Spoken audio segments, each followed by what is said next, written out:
All right, all right, all right. Welcome back to the Real Precious Network. We are back with another show of the Men's Forum right here on Wednesday nights. I hope everyone is doing well. When you come in, hit that like button, share, subscribe, hit that bell notification so you know when we are live. Guys, how are you doing this evening? I'm Good. How you fine. doing? Yep. Fine. How you doing? I'm glad you were able to get on because if I couldn't get my panel fixed, I would have been I was like, oh no, no. I said, let me help her. Yeah, yeah, yeah. StreamYard was sending me some messages like where the high traffic, you're Yep. gonna have to wait. That's what I got. I said, keep trying. Like you try to hit the lottery. That's how that works. Yeah, and I actually think that's from their YouTube's monetization, where people are actually trying to get those watch hours in now. Because they changed the monetization standards coming in February next year. You got to have 8,000 watch hours. What's Crazy. going on? Agree to disagree? Hey, 18. 8,000 watch hours for just basic monetization. It used to be four. Currently, is 4,000. Right. Yeah. God, they're Crazy paying out too much craziness. money. They're paying out too much money. Yeah, they want people to quit their jobs and come work for YouTube. That's what they want. Mhm. Um, and They people give are me a doing couple brand deals. Yeah, I got this thing in the mail about um, affiliate marketing, but you know what? I have a phobia about clicking any links on anything. it. Okay. No, I can't. I don't care what it is. I gotta check you out, this and that. But it's cool. But I don't know. I think everything is just nowadays is just so unsecure. Like even at No work, doubt. I got somebody's discharge paper sent to me, discharge from the military, and I'm like, how do I receive this? At my job that has nothing to do with the military. Like it was just like weird. And Yeah, then I have yeah, people telling me that they receiving fake emails from me. I'm like, IT yeah. department, It's all over the place. I need y'all to help me out. Oh, we'll just kick you out. Kick me out. When I come back in here, the same thing might be happening. So yeah, I think right now a lot of things are just they're telling you to watch out for those links. They're telling you not to click certain things. And people are, I think they're really getting the older generation with that. So are saying stay vigilant. Yeah, Yeah, I but don't it's click on funny. no link unless I Let initiate me it. tell you, I think that the younger people are more. They might be more savvy, but they're also more Gullible. uh, not gullible. What you call it? They're I forgot what the word is. That's the age coming in. It's a good word too. I'm gonna be more, they're more prone to just go ahead and click something. I think. hmm I think they are. Yeah. Yeah. But the old people, Anyway, it's probably, I mean, we can't even turn on the machine, so we don't have no problem. My problem is I don't have any problem. I've been in technology my whole life, uh, but yeah, anyway, y'all are the smart ones. Gotta yeah, we've seen all the transitions, all of this kind of stuff. The only thing I'm mad at is I should be a multi-millionaire mm, because all the stuff that we just take for granted, I had a chance to just throw instead of chasing girls. I should have just threw $1,000 into all of these things. I'd be free. I'd be free. yeah. But I guess I had to spend 38 years, but I guess I'm free now. You know, Yeah, I mean, being in the IT industry, like I don't click on anything. I don't accept anything. You right, know, I don't click on anything unless I actually initiate it and I know it's coming. Hmm. right. But like if I, you know, open up Outlook right now, I got 20,000 emails of oh, click here to do this, or Yeah, you forgot to pay your bill and I didn't even sign up with yeah, Outlook. yeah. It's just spam. You know. The guys are good at it too. hmm You know. Yep, they really are. We have to go through those trainings all the time at work. Ninja. You ever heard of that? Y'all heard of it? Leon, you heard of Ninja? No, Mm-mm. No? Oh. Mm-mm. don't have it. It's just I like trainings that we have to go through at work to remind us not to, click this and phishing email this, and yeah. All right, guys. So we're gonna get started with the show. Thank you guys so much for joining. Fishing a Fig. Good evening, everyone. Happy Wednesday evening to you as well. I see agree to disagree in the chat as well. Thank you so much for being here. Definitely hit that like button, share, and subscribe. We're gonna get started with a video that I saw, just kind of a icebreaker, but I saw this concept that Oprah Winfrey was talking about, silently quitting marriages. And I don't have any of those videos queued. However, I do have them. Maybe we'll go over it more in depth in another show. But this video reminded me of it because she literally silently quitted her husband as a response of how he reacted to her. So we're going to get into this. You see, not Oprah, somebody else. No, someone else, but it reminded me of this segment that Oprah's doing. I don't know how recent it is, but I've been seeing a lot of content on Oprah, whatever network coming through. Won't talk to me anymore. My wife, 31 female, and I, 46 male, have been together for 6 years, married for 2. She used to talk to me all the time. She used to share her day with me, just randomly tell me her thoughts, stuff like that. However, she also used to want to talk about problems we were having, a lot. It felt like we were always talking about what I did wrong. She thought I spent too much time talking to exes. We were friends. I don't prioritize her over work. It's my career. Am I supposed to quit? And mostly that I didn't care enough about her. It was so many different ways that she came to that conclusion, but it was like we were always just sitting down for a serious talk. So I told her about a year ago that I didn't want to talk anymore. It's a good idea. So I told her about a year ago that I didn't want to talk anymore. I was just tired of hearing everything I was doing wrong. I provide everything we need. Can I just have a break? I told her that if she had a problem with the way I did things, then she could get out of my house and we'd get a divorce. Okay, I'm going to go ahead and do this right now.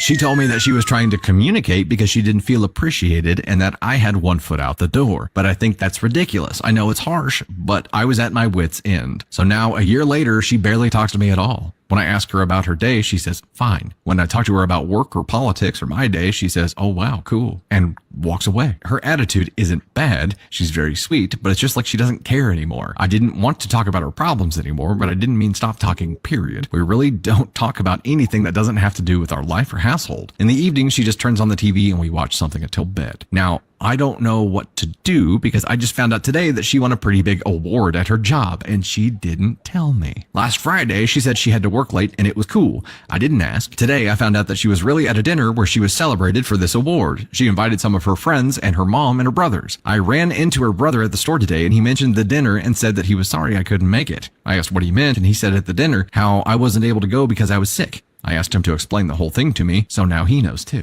What am I supposed to do? Is she punishing me or something? Do I tell her that I know? Why wouldn't she tell me? I didn't think she'd take it this far, and now I'm thinking she's being petty. Does anyone have experience here? I love my wife and I'd do anything for her, but I'm so confused. Edit, wow, a lot of comments. A couple people are asking about the exes. I have close contact with 3 of my exes. Oh wait, he says have. Wife brought up an issue with this. I would expect to see a had, but it's have. Close contact with 3 of my exes. My previous wife calls me when she needs to talk. Her and her husband don't get along. I have 2 ex-girlfriends who I'm still friends with, and I was friends with them when I met my wife now. My wife doesn't like them because she says they crossed boundaries, but honest to God, they are just friendly and we ended in good terms. It's nothing serious and I just don't want to give my friends up. Edit 2, you're right. Tried to talk to her last night. It didn't go well. I'll update later when I can get my thoughts together. You done lost your damn mind. When you get your damn mind, you call me.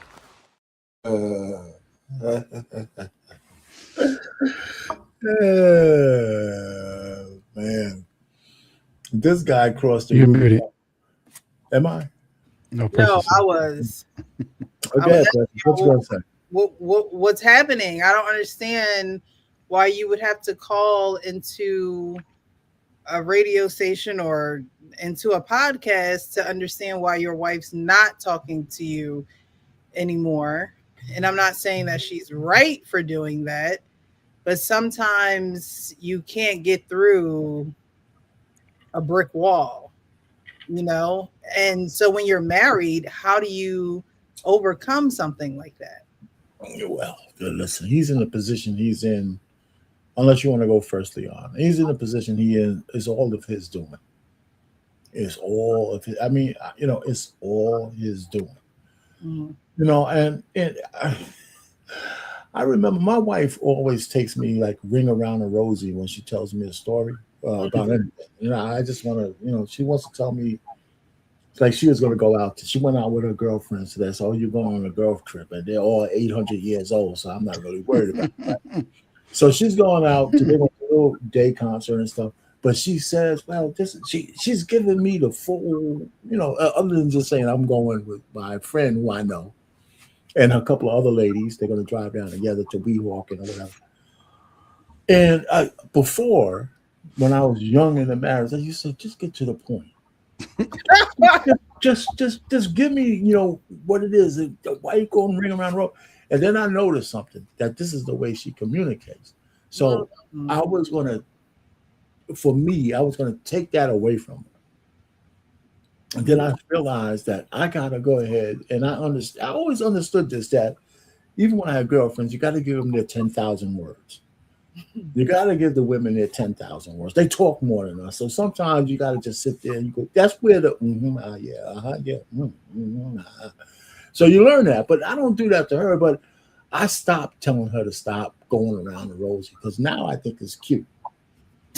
You just like to hear it now. I just let her go. And then, it's so funny when she realizes she's going around the rosy. She's like, then she'll get to the point. She said, now you feel better, don't you? I said, nah, I like to hear you talk. So this guy, he sound, a lot of things he was saying was really like poison. Even you can do that for a friend. First of all, I'm not even getting to the point that he's still dicking around with his exes. Okay? Because that's something no man would accept from their woman. Nope. Yeah, and my wife came. Yeah, I got 3 guys who were banging me out, but they're still good friends. I'm saying, you know what? Listen, that's just over right now, or you can stay with them. Mm-hmm. So, and he thinks that's cool. It's not cool, and that's probably one of the conversations we're gonna have later on. It's just not cool. And so, but I don't even think that's the major thing. I just his wife, it might be, but that's just piled on top of the other things that he was doing. He's just not a good husband. Yeah, I mean, that's my opinion of him. Now she might have her flaws, but all her flaws was laid out where if he was the right kind of guy, she would have probably been willing to fix him because she wanted the conversation. And he was, you're bothering me. That's my take on it. Yeah, we actually talked about this last night, and it's about communication. It's about how you actually communicate with people, and do they understand what you're communicating? And yeah, like, why are you still talking to people in your past? You have a wife for a reason. Like, why do you consistently talk to these other women? And I'm sure she has voiced her opinion in many different ways about how she did not like this. And he refused, it seemed like, to let a piece of his life go. He didn't want to, because they were quote unquote friends, whatever that means. But yeah, I'm sure she told him in many different ways, in many different conversations, about how she didn't like that. And, she probably in some way felt disrespected because he was going to them, or they was leaning on him, when these other individuals have partners already that they should be leaning into. Absolutely. Yeah, I mean, talking to the ex-wife, the ex-girlfriends, like, why are you still connected to those people? You know what I mean? Why? And we don't know if there were still sexual connections there, but imagine, I couldn't imagine, like, if you're friends, okay, I could understand your friends, but you still have sexual history with one another. Mm-hmm. So not only do you have that type of history with one another, but now when I try to talk to you, you don't want to talk to me, but it's easy for you to just pick up your phone and talk to your ex-wife or talk to your ex-girlfriend. And that is an insult, a slap in the face to the person that you married. No doubt. But just think about it. I mean, he didn't even mention they had any kids, like he had any previous children, which would even give an excuse. It sounded like these was just women he was with before. Or else he might have mentioned, I share a kid with this woman, or I share a kid with that woman. So I'm assuming he don't have no kids with these women. And then when he mentioned that he talks to one of them about her husband, right? So now he's absorbing her emotional needs to satisfy her when he's got problems in the home. That's crazy. You know, I mean, that's what do you do? And here's the other thing. This is a man code. We really don't. I know women don't like this shit. We don't do all this stuff for women for free. You know, we don't do all this stuff for women for free. We don't. You know, shit, what are you talking about? You know, I mean, come on. You know, there's got to be, you know, so he's wrong. He's absolutely wrong because, you know, listen. You know, I mean, I understand if you know somebody at a distance and your acquaintances and your paths cross, that's one thing. But 3 girlfriends you're still in touch with, that's crazy. And the ex-wife. And that's like, yeah, my yeah, you know, Now, do you think people that, never accept from a woman, never. do you think things like this are detectable early on, or do you think that people get married and then a different person emerges out of them? Because I've heard both sides of this coin. Well, it sounds like she knew for a long time. You know, it's true. I mean, let me just be real quick. I don't know what her vetting thing was, but it sounded like he didn't give up. I think she knew about these women, and she expected him not to. And the only thing I only have is anecdotal stuff. I know when I first started courting my wife, you know, all of the conversations, all of the phone calls that she might have gotten who I didn't know who was on the other line, they just stopped. Mm-hmm. I mean, they just stopped, right? Because your people who call you really don't know who's there. So, and it didn't last long. Within a week or two, it was known, I got to take this, I got to take, all that shit was gone. Mm-hmm. It was gone, you know? So I felt real comfortable that she wasn't trying to play this game because she was on top of me all the time. God damn it. You know, so I mean, that's I got to keep this woman. Yeah, you know, shit. You know, so anyway, so I mean, those are the kind of things, you know, because I don't ask those kind of questions too much because I got to be able to sense that you're actually doing like that. I mean, I never asked my wife, well, how many lovers did you have? And all this shit like that. I don't want to know. Right. I just want to know whether you could cleave and bond to me. And that was just, you know what? These forums, I got to get off these forums. I'm talking too much. You know, so because when I met my wife, she was at a party with this other guy, right? And every so often, she was at the party I met her at. And they had some kind of spat. I didn't know this at the time. Mm-hmm. And I said, listen, if it wasn't for me saving you from this guy, your life would be a living hell with this dude. I tease her on that, you know. And so they broke up that night, right? From what I understand. So I was just fooling around with her. I said, so how was he? I said just bullshit over the dinner time. So how was he? She said, she looked at me like I was crazy, man. This shit was funny as hell because you got to know my wife. She got such and such a humor. I said, well, you know, you broke up with this guy, you know, blah, blah, blah. I said, well, how was it? Hey, my wife wanted to kick my ass for even bringing back the memories. Yeah, like I didn't even answer that question. And she was funny.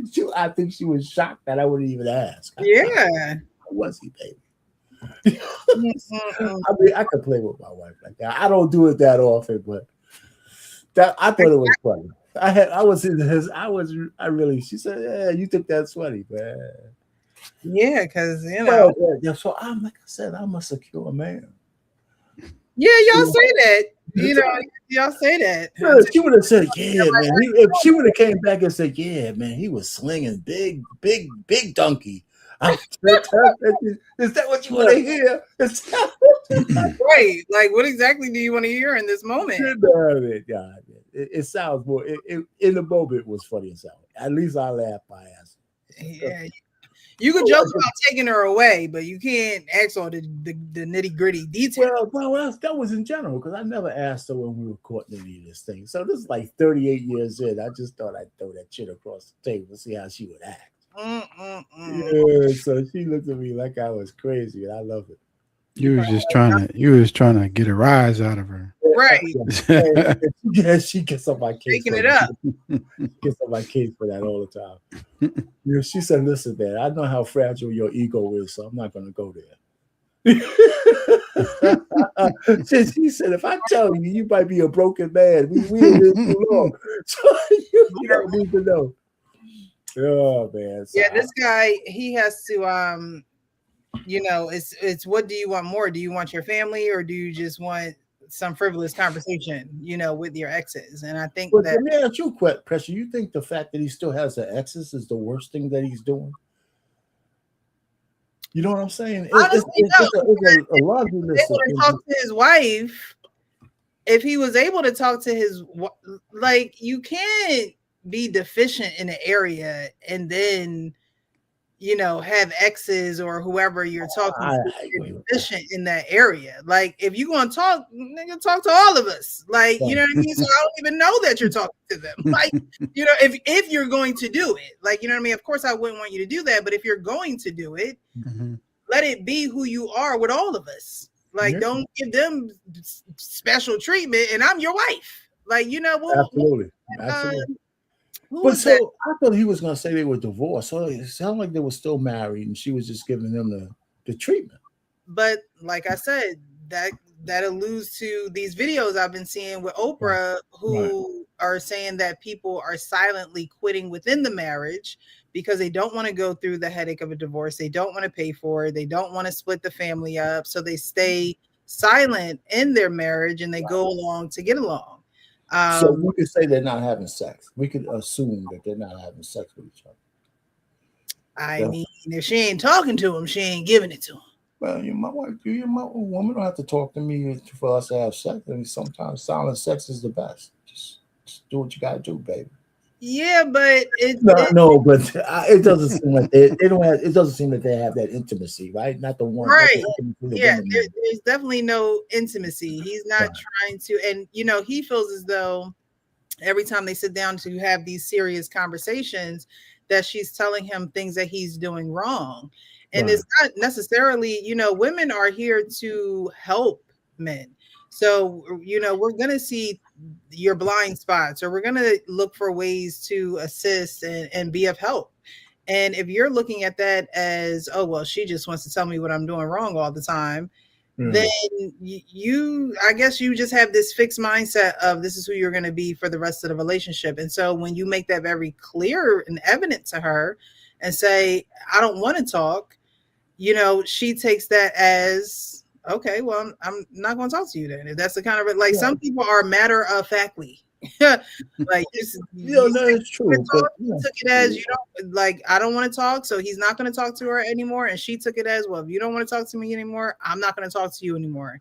And then she gets this, wins this award or is recognized That's deep. And you don't even tell your husband yet. Her brother sees you in a supermarket and says, yeah, man, it was an awesome time. Sorry you were sick. And you're looking at him like, sick? What are you talking about? Like, I ain't been sick in 20 years. Look, I was talking to my exes. What you mean? I wasn't sick. What's going on?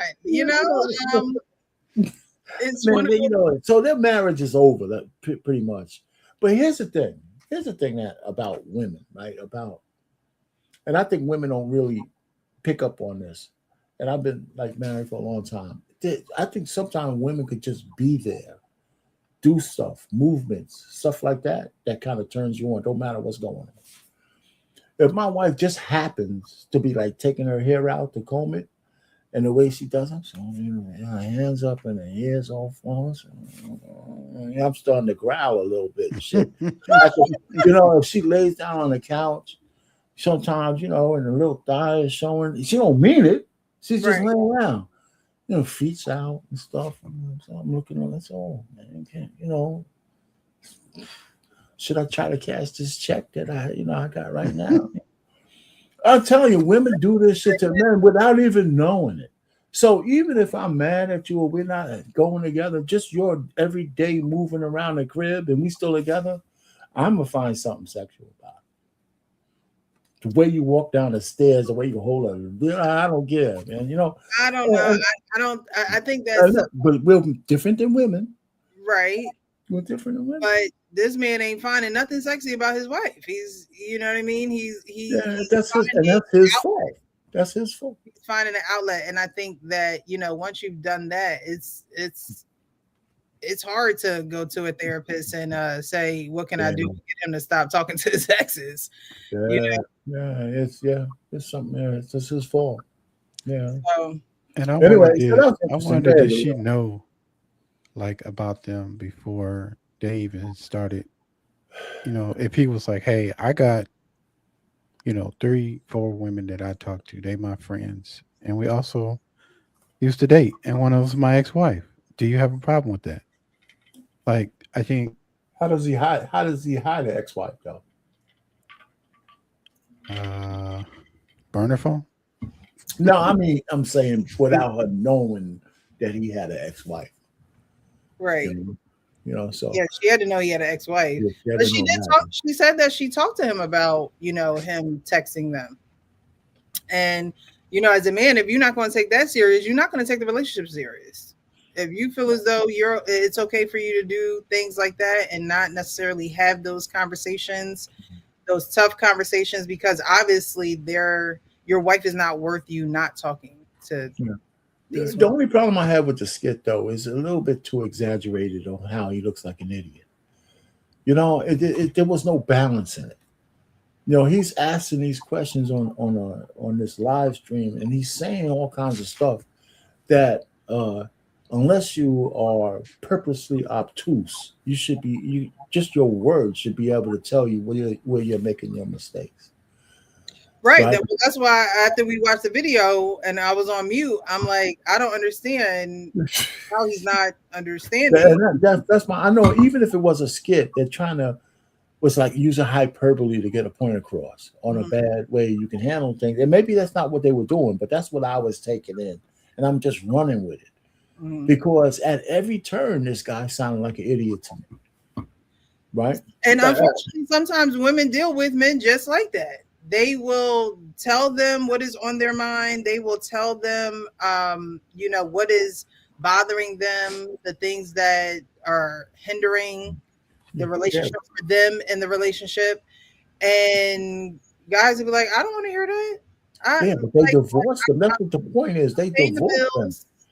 Those are the kind of women that divorce, man. All right. We can't have an 80%, 70, 80% women divorce rate with a woman in this modern era putting up with that crap. They leave. Or are they silently quitting their marriage and they stay and they're just not happily married? Yeah. Because we talk about the divorce rate being very high and we talk about women initiating divorces, but I think there are men who quietly quit their marriages as well. No, I don't disagree with that, but a woman usually don't have the modern woman. I don't think has a tolerance for that anymore. That's why they get so much. That's why the divorce rate's so high. At least part of it, right? I mean, they're divorcing what they call good men now. So I can't imagine a woman staying with that kind of guy, especially if she has any kind of je ne sais quoi left. And so I mean, I'm not saying it doesn't happen.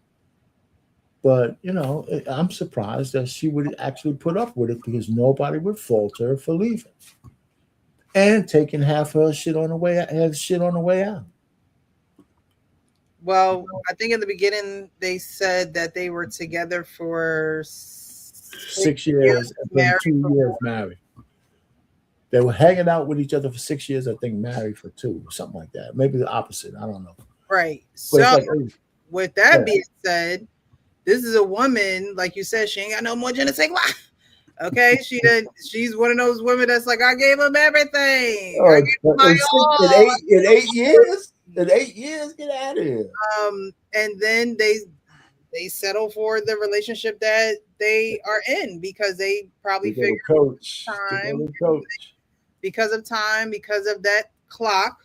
Right. It's like, you know, where am I? How, am I going to find another relationship where I'm going to, you know, like the guy? And because it's not like women, like, you know, I know that women divorce at a high rate, but it's not like women don't come in. Some women know, because I feel like all, you know, most women know what they're walking into, but they do walk into it liking the man, being into that man, I'll give you that. you know, really feeling him. So I think a coach is saying just maybe you mean a little bit? They don't really do that. Only a small percentage. words. How y'all doing? How y'all doing? What's up, Coach Ferg? Yeah, why don't you let the seat get warm first, Coach, before you break it? You know what I'm saying? I'll say a small percentage of less than half like the man coming in. They like what he can do for them because even if you say, I say if 10%, 75% are still filing for divorce. Why? Because the man, typically men are the same unless he's a, you know, listen, if he's cheating, he's been cheating before you. You came in as the side chick. I mean, that's who he is. But most men, once they get a wife, they, you know, it's something. And listen, a sleazebag is a sleazebag. Your friends know him. People know him. He probably sleeping with your best friend. You know what I'm saying? But most men, they do value a marriage if they standing up in front of that damn preacher and say, I do. You're like, okay, I want to be a good husband. You know, at least try to go in and provide for the house and things like that. Women, you ain't really like them. Yeah, because people got to face their own life. Like, they don't really like the dude. And the dudes wants a dude, because everybody grows in the marriage. And sometimes, you know, because even men, they still don't file for divorce like that. Your wife had to be doing some slutty shit out there to file for divorce. Arguing with a woman, you're like, all right, you know what I'm saying? But yeah. And I hear you when you say, you know, men, they not really filing for divorce. But I think, and this is just my opinion, I think that when men commit to marriage and when that does, they don't want to fail at it either. That's true. Just like a lot of things in their lives, a career, a hobby, you know, but something such as marriage, especially a man who is going to 90% of the time make a family with this woman as well. They don't want to fail at the idea of not being successful in the marriage. Sometimes I feel like that has nothing to do with the woman. But the woman is the focus of the marriage. Explain that. That has everything to do with. Explain that. Go ahead. Well, it has everything to do with not failing, right? Like as a man, you're not going to want to fail. And then if you take on something as serious and as huge and as big as marriage, including other people in your family, including, you know, you're marrying your wife's family and just integrating everyone into one, right? After you do that, you don't want to be looked at as a failure. Yeah, but the woman has everything to do. The woman has everything to do with that. Yes, because like I said, I failed tests before, and some of them I can forget the day after. Mm-hmm. But if I have a test with a woman that I thought that I vetted to the utmost, and she up and says, you know what, it was good while it lasted, but you had your turn. It was a long, and now your turn's over. Mm-hmm. I failed, but that F is bright red. If that F ain't the same kind of F. I know. Yeah, that's a gorilla F. I know. But it has everything to do with the woman. Right. Yes, it has something to do with the woman, but at the end of the day, men's egos are fragile. They are. Okay. And a woman telling you suck now as it pertains to a woman. It's a pretty big ego breaker. But what I'm saying is it starts out as I'm not happy with X, Y, and Z. I feel as though this and that can get better. Can we sit down and have a talk about this? Precious, help me understand. If a man commits to a family, right? Because let's just say, because there's levels to it, right? If you ain't got no kids, y'all commit to each other, then y'all shouldn't have no problem focusing on me time with each other, Netflix and chill. If your asses got jobs, you Netflix and chilling damn Sunday night through Saturday night. We might go out on Friday, Saturday to a dinner, a little lounge, but 10, 12 o'clock, our asses at home. So if we got kids, right, the man's coming to a woman with kids, because that's a hell of a responsibility, right? He's at least expecting, so the woman should be given enough to the man to make his home a peaceful place, right? And man, when they go into space, well, you would know if a man really is into you if he's trying to bring order into the space that you in. He's going to try to be orderly. He's going to want to have things, and it's not going to go timely as you plan it, but it's still, you're going to get the same sort of results as it goes through. And I think women, my modern family of women, they think more about what it is that you're going to give to me instead of the kids, the family unit, the house. It's more about what am I happy with when I wake up? I want a bag today, but I want a $1,200 bag, even though the kids need slow ass shoes and the school coming up, and the water heater need fixing. They're stuck in what they want in the moment, and then they'll blame the man because he's trying to work to fix the problem instead of just fixing what somebody feel like they deserve in that position. I don't know. Maybe I'm wrong, but You're not wrong, but I'm trying to. Most men want that. I'll shut up. And I ain't gonna say most men. There's some superficial things, but a man wants to protect the whole fucking yard, not but just there's some my superficial woman. things too, right? Yeah. That when men, they say we are supposed to be in charge of relationships and shit like that. But when we talk about marriage, one of the things is we finally get to the point where we see a woman that we want to settle down with, and settle down for us doesn't mean the same bullshit that it means to women. Yeah, there you right? go. Right. So settle down to us means that we've arrived at a crossroads in our life. Mhm. That we saw this woman and we're going to make a vow to her that, okay, I'm going to forsake all the good trim I could possibly get for you. Yes. And not only that, I'm going to do everything I can to make sure that we could build a future together, family and all that. And so that's what I'm trying to say. I think that is lost in the translation because people don't hear that. People don't give a shit what the way or how men view things. The whole world is about how women view shit. Yeah, it is. And a lot of women can't get past how they see it to see how we see it. So when we get into marriage, we ain't leaving. Not only because we don't like failure, we don't want to say that I made the bad choice either. Why? Why don't you want to say that? Because, well, that's for the same reason. That part is where you're correct. We don't want to say it, but the only thing I can disagree with you, but it still has everything to do with the woman. Well, okay, so not that it's her fault. I feel like that's a secondary reason, really, because if you don't want to say that you chose wrong, because I think this could be a lot of men. Eventually, you will. You will have to because the woman's going to. Because she's gonna let you go. Yeah, she's gonna let you go. But the point is, men don't like to. But like you said, we don't like to admit failure. Yeah, we want to admit. But we're gonna try to get. Well, we like to fix things too. Yeah. So if I have a broken, so if I have that man in that video, no, not him, not him. His wife is giving him a break. I'm surprised she's still there.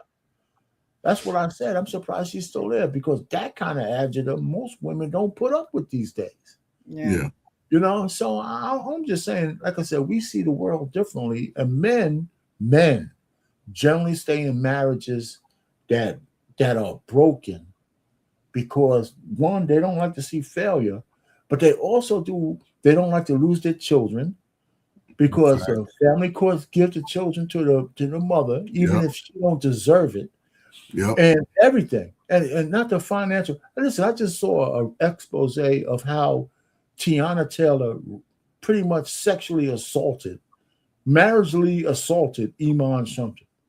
This guy was his career was over. She took Yeah, she took $25 everything. million from this guy. Yeah, she took all And this he shit. barely had $2 million left to live on. Yeah. And I Took don't all know what, first of all, I don't know what kind of lawyer he had. Yeah, it was some This bullshit. lawyer had to be terrible because that don't make no sense, you know. But that's what she did to him, and she's on the internet now talking about he's not protecting her. Yeah, sounds dumb as hell. It sounds dumb. Dumb as hell. Man. What the hell is going on? Look how you didn't protect him. You didn't protect your kid. I'm gonna shut up here. Here's why it's hard to be a man. I actually feel the pain of men who get screwed like that. No, I said he feel the I pain. feel the pain. It's making me like I want a red pill rage for these guys. Yeah, I know you do. I get You know what I'm saying? But I can't do it because that's not my life. Because I've been a simp my whole marriage. I said, baby,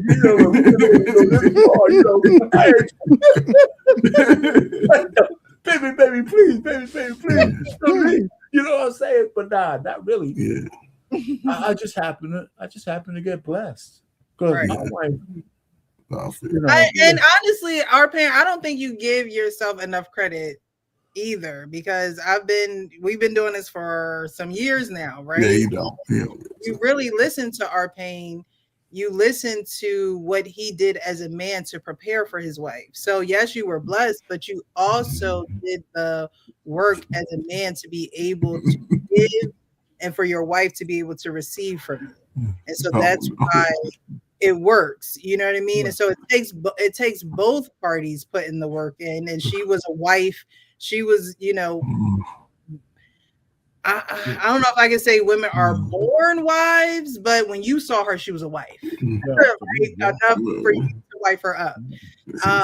So, you can't, I know that men like to, I'm gonna get them brownie points tonight because she, but at the end of the day, you got to give yourself credit too, because not a lot of men take that sabbatical from having sex. And so that desire to want to have multiple women is still there, even that you love. You know what I mean? They needed to. What are we talking about? I think a lot of men need to, but they don't want to. They don't want to admit that. A lot of men need to do it.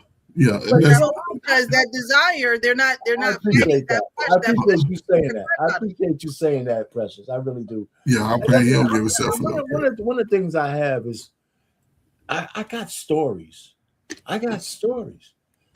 I mean, the night I met my wife, I might have said this. The party was in a cul-de-sac in a place that it was Scotch Plains. Mm-hmm. And I'd never been there before. And I was coming from Orange. I had lost a contact lens. Oh, shit. I couldn't, and it's dark. I couldn't see the signs. I couldn't see shit, man, to get there. So somehow I stumbled upon this party. And I couldn't wear my glasses because they were like this thick, right? So I couldn't wear them at the party. So I'm in the party with one contact lens on. Dang.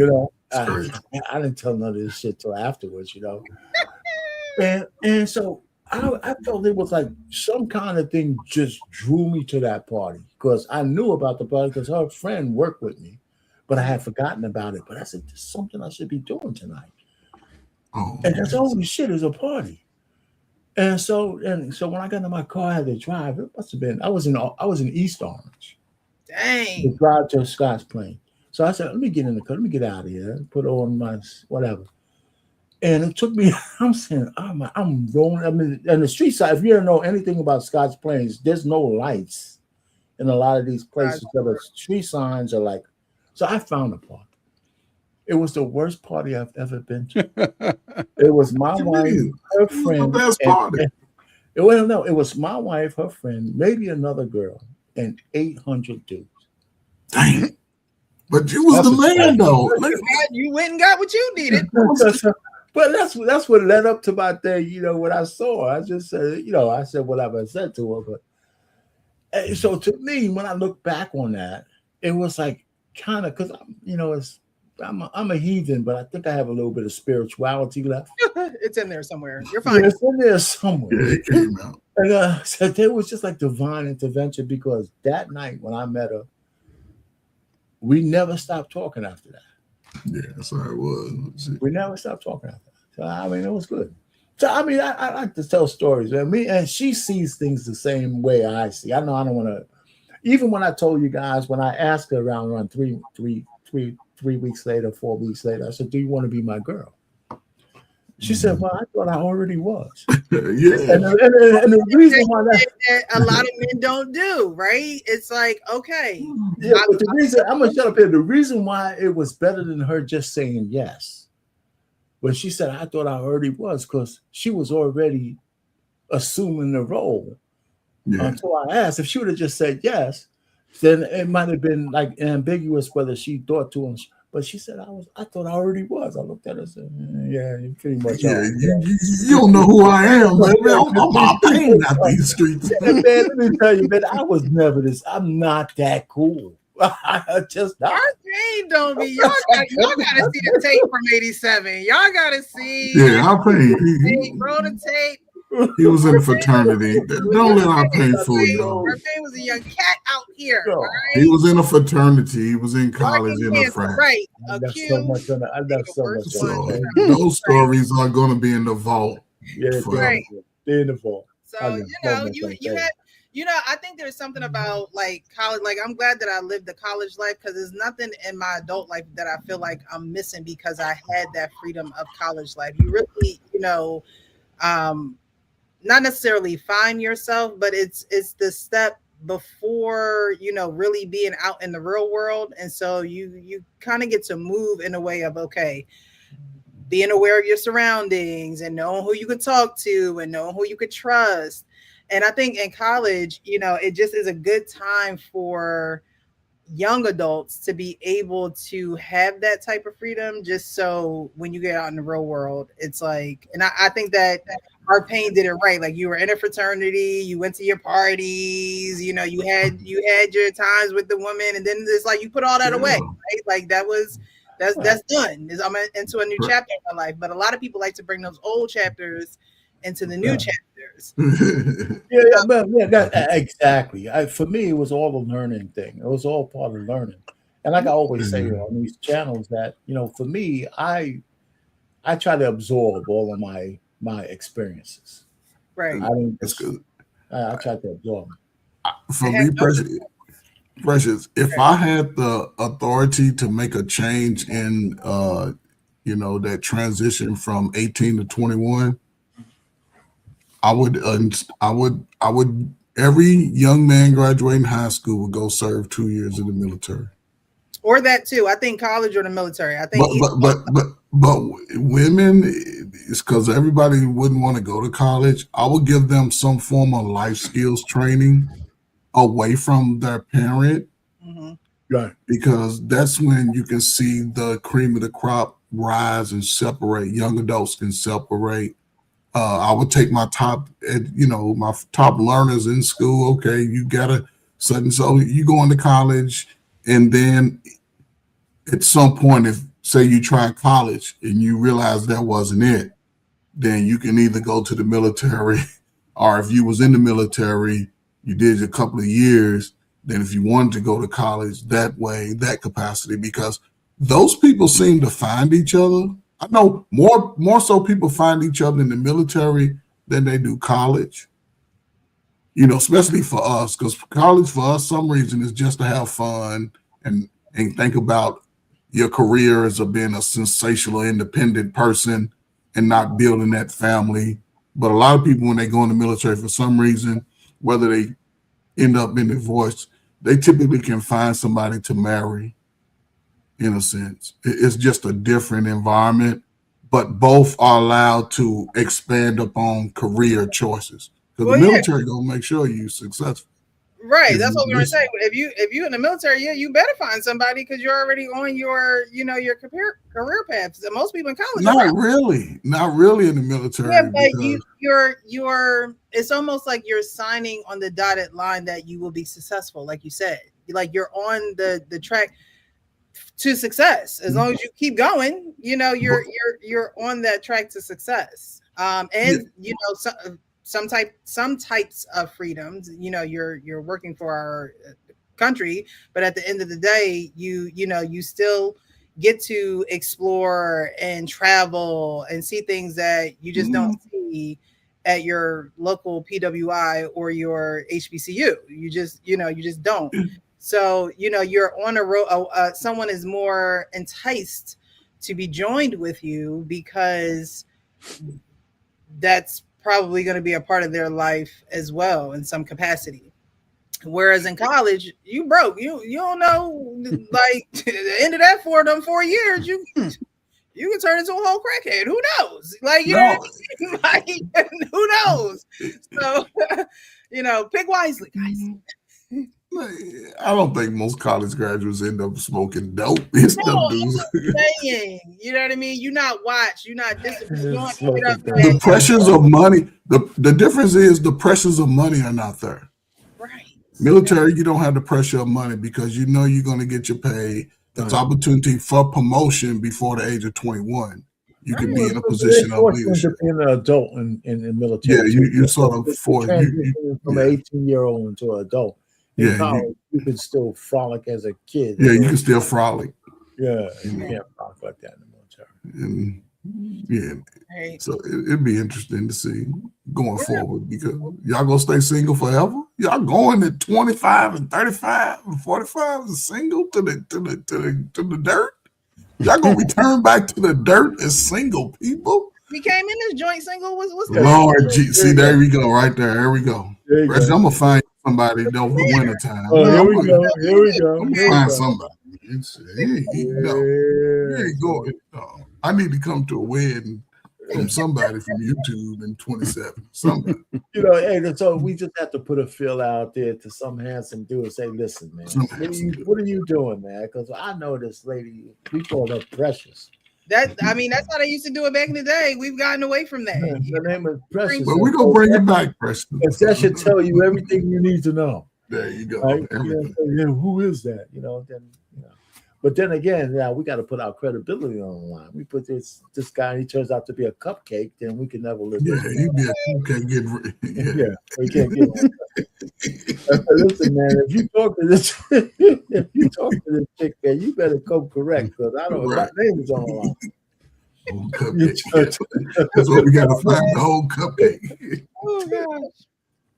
All right, so I'm going to R-Pain. Are you still down to read? Yeah, let's do it. All right. So I don't know if you guys follow. If I sound like a third grader, you gotta forgive me. I can't see. You got both your contacts in, don't you? Yeah, I got both my contacts in. I think I can read the bubble. I'll get to it, man. There is a content creator on Instagram. I believe it's a he on Instagram, TikTok. You can find them all over there. Black Tunes, but he makes black cartoons with real issues. All right, hold on now. All right, there we go. So he makes cartoons with real relational issues, and I thought this one was interesting. So I'm gonna start, and R-Pain, you just fall right on in. All right, R-Pain, are you there? Yeah, I got you. Okay, just making sure. All right. Hey, babe, I think I'm gonna take that job. You mean the one you said it's going to stress you out, having you all tired and depressed? Yeah, but that salary, though. Jazz, you don't have to put yourself through all of that for the money. I make enough. Let me take care of you. That's sweet, but no, we're not going to do all that.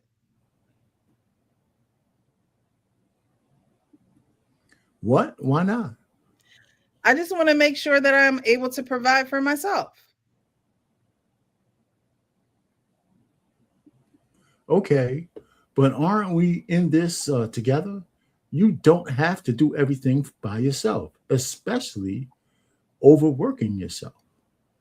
Yes, I know I don't have to do everything myself with you. I just need to know that I can.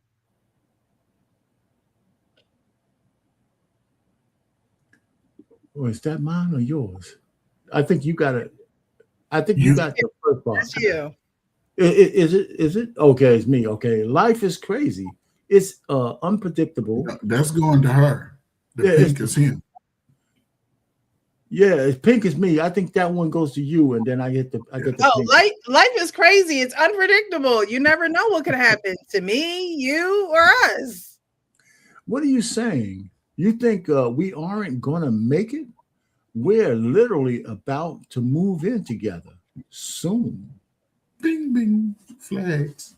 I mean, even if we're married, that doesn't mean I stop being prepared as an individual. I didn't say you can't do anything for me. I just don't ever want to be in a position where I need you to. That's just how I was raised.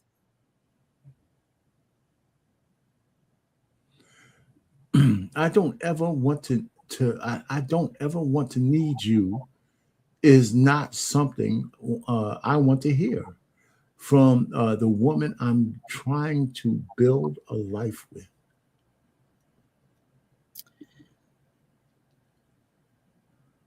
I think that's you. No, wait. See, you're taking it the wrong way. How am I supposed to take it? We can talk about this later. I just need some air. All right. So, Hey, shit, man! I graduated to the 4th grade. The 4th grade. I did all right. Thank you. So what do you guys think? There's a promotion at the job. She goes to him and she goes, look, I think I'm going to take this promotion. And he is telling her all the reasons why she shouldn't. Is he right in his response to her, or do they need to talk about it a little bit more when he's done getting some air? I think they need to talk about it some more, because what we as men can do, women can't do from a work standpoint. Like, we can work depending on the job, but like if you're working 14, 15 hours a day and you come home, you know, the guy is still going to have some expectation for you to do something. I'm not saying, you know, have a full course meal, but he is going to expect some quality time. He is going to expect you to, you know, of course you're going to tell him about your day. He's got to listen, right? So he's got to be able to understand. But if he has his things together, like she don't need to work, but she's going to work.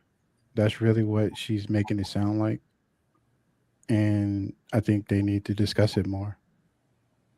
Yeah, I mean, she's already working, right? So, Mm-hmm. and yeah, she needs to work in this economy, but taking this new promotion is now going to put her at more hours. And in exchange for that, she's looking at the money that she's going to have. Mm-hmm.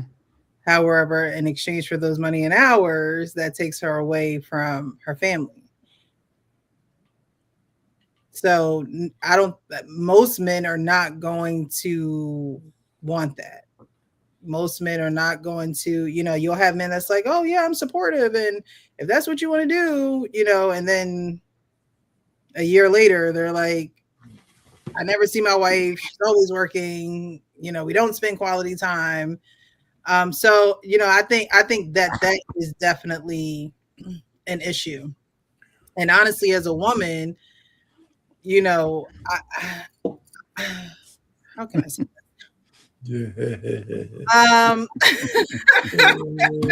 How can I say this? I think that women should work. Okay. Don't get me wrong. It's not that I don't think that women should work. However, I think that women also are people who give birth, right? Follow me here. And it doesn't have to necessarily be a child. I think that a lot of women are intuitive and they should put their strengths in whatever their natural God gifts are. Now, I'm not saying that you're going to be able to make a living off of that right away. It may take years. However, I think that that's what women should be focusing on as the extra, if that's what they want to do and they want to bring more money in the house. Because working for and the husband being able to facilitate that and manage that over however many years or whatever plan that you guys come up with. Because I always say, like, okay, like when you get married, yes, a woman works, but you also have to pretty much give me something to do if you don't want me to. And most times that's kids, it's nurturing and cooking and cleaning. But I think we are capable of more than that, and there are a lot of successful women who make sure their family eat, but they're also able to bring in supplemental income where they're not necessarily going outside the house, where they're not having to sit in somebody's office or travel on a company's dime and be across the country while dad is fending for the kids for a week. So I think that there's nothing wrong with her wanting to make more money, but we're gonna have to. There has to be a conversation on how that. Look, babe, what you good at? The Lord said, use your hands and what's in your house. Why you guys sit at them people job for however many more hours? Mm-hmm. If it's a $20,000 raise, whatever it is, look, we're gonna have to figure it out. So, Coach, you going first? What? Man, I was just listening, man, because listen, and I was thinking about this video, right? It's interesting, right? She's already expressed that it's going to stress her out. Because most black people, y'all niggas don't want to be in charge. Y'all just want to go do your little job and get off at 5:30. Because I got other shit to do. When they start talking about supervisors and all that, no, I don't want to be no supervisor. But then you think about it. If you have children, you got to think about their ages, where they are. Is it worth your money that you're going to get to buy more junk that you ain't going to invest in the slow kids education? You ain't taking them on no family vacations. You ain't doing the good stuff that your children can benefit from it. And then you're putting, because apparently they're not living together. They just boyfriend and girl. Yeah, you go work all that shit. You know what I'm saying? I ain't volunteering to take care of you unless you want to be in my space together. I've never volunteered to take care of a woman. Well, no, go work. Because when you working, I'm going to be doing me in my own spot. I ain't living with you in a spot and you working all day, come home, you're mad about stuff. I don't want to hear about your job. Are we eating? You know what I'm saying? Can I whoop your kids when they start talking stupid? Not even whoop them. Can I just snatch all that shit out of their room and be like, you sleep on the floor? Can I do the military stuff that I need to do? And I don't know. I've dated women with kids. We talked about job. I used to ask them, do you think you can handle that stress? And sometimes they'd be like, yeah. I said, well, you got to really think about those things because you got your babies and you know what I'm saying? You might have to pick them up and you can't rely on other people because the more money you make, the more responsibility you're going to have. Mm-hmm. Yeah. Right now, you get off at 3:30. Slow kids ain't even home from school. You get home. But if you take his other position now, it's 5:30. Who's picking them up? Because I ain't picking their ass up. I ain't doing it. Because one, I ain't got authority to do what I need to do for them. I ain't talking about buying them shit because I ain't buying them nothing. Because I used to always tell a woman, do they baby daddy pay child support? Because I'm not the child support. But I will make sure we eat and we got plenty of groceries and all our household needs are taken care of. I'm that, yes, but sometimes they put themselves through unnecessary stress. And you got a man that's willing to step in and say, hey, then at least if it's going cool, do that. If he's proven that he's responsible, allow him to be in that space. But it could be some things that could be temporary also. If you're trying to go from apartment to a house and, maybe we can make some adjustments part-time, but I wouldn't recommend nobody doing it if they don't have full autonomy to control that house. Yeah, because once she say yes to the boss, they're saying yes to the boss, right? And I think a lot of women think that they can make these decisions on their own and the man got to either get with it or get lost when that's not how it goes. You might as well just stay single. You know what I mean? Stay single, make your money and keep it moving. But when you expect a man, a lot of times men don't like when you change the plan, right? I'm sure that they have spoken about this, and I'm sure that it's not his first time hearing about it. Like he said, what you mean? The job that you said is going to stress you out? The one we were just talking about last week? How did you make the decision that now you're going to, is this coming from a scarcity mindset? Did you not have enough when you were growing up? I think that's, when you're in a relationship, you have to make each other feel secure in that way. And for some reason, she doesn't feel secure. Well, she got that from her mother. And she got that from generations of women telling them that stuff, telling her that. Listen, okay, so they're not married, right? So my thing is, I would let her go ahead and do what she has to do. Yeah. Personally, I would say if we're just still trying to vet it, if she thinks because her overriding thing is that she doesn't want to be caught out there because she doesn't trust that he may be there forever. She don't trust him. She's hearing the shit he's saying, but her single mother and grandmother heard that same shit, and they got caught out there, and they told her never get caught out there. So as a man, you got to account for that. You got to account for that with the modern women. You just do. That's why when I hear guys talking about if I'm gonna get married, we got to have one pot. I wasn't hard over for that shit, man. My wife, because the same shit her mother told her. Don't get caught out there. Have some of your own, blah blah blah. And I said, I'm not gonna fight against that. I said, but here's the program.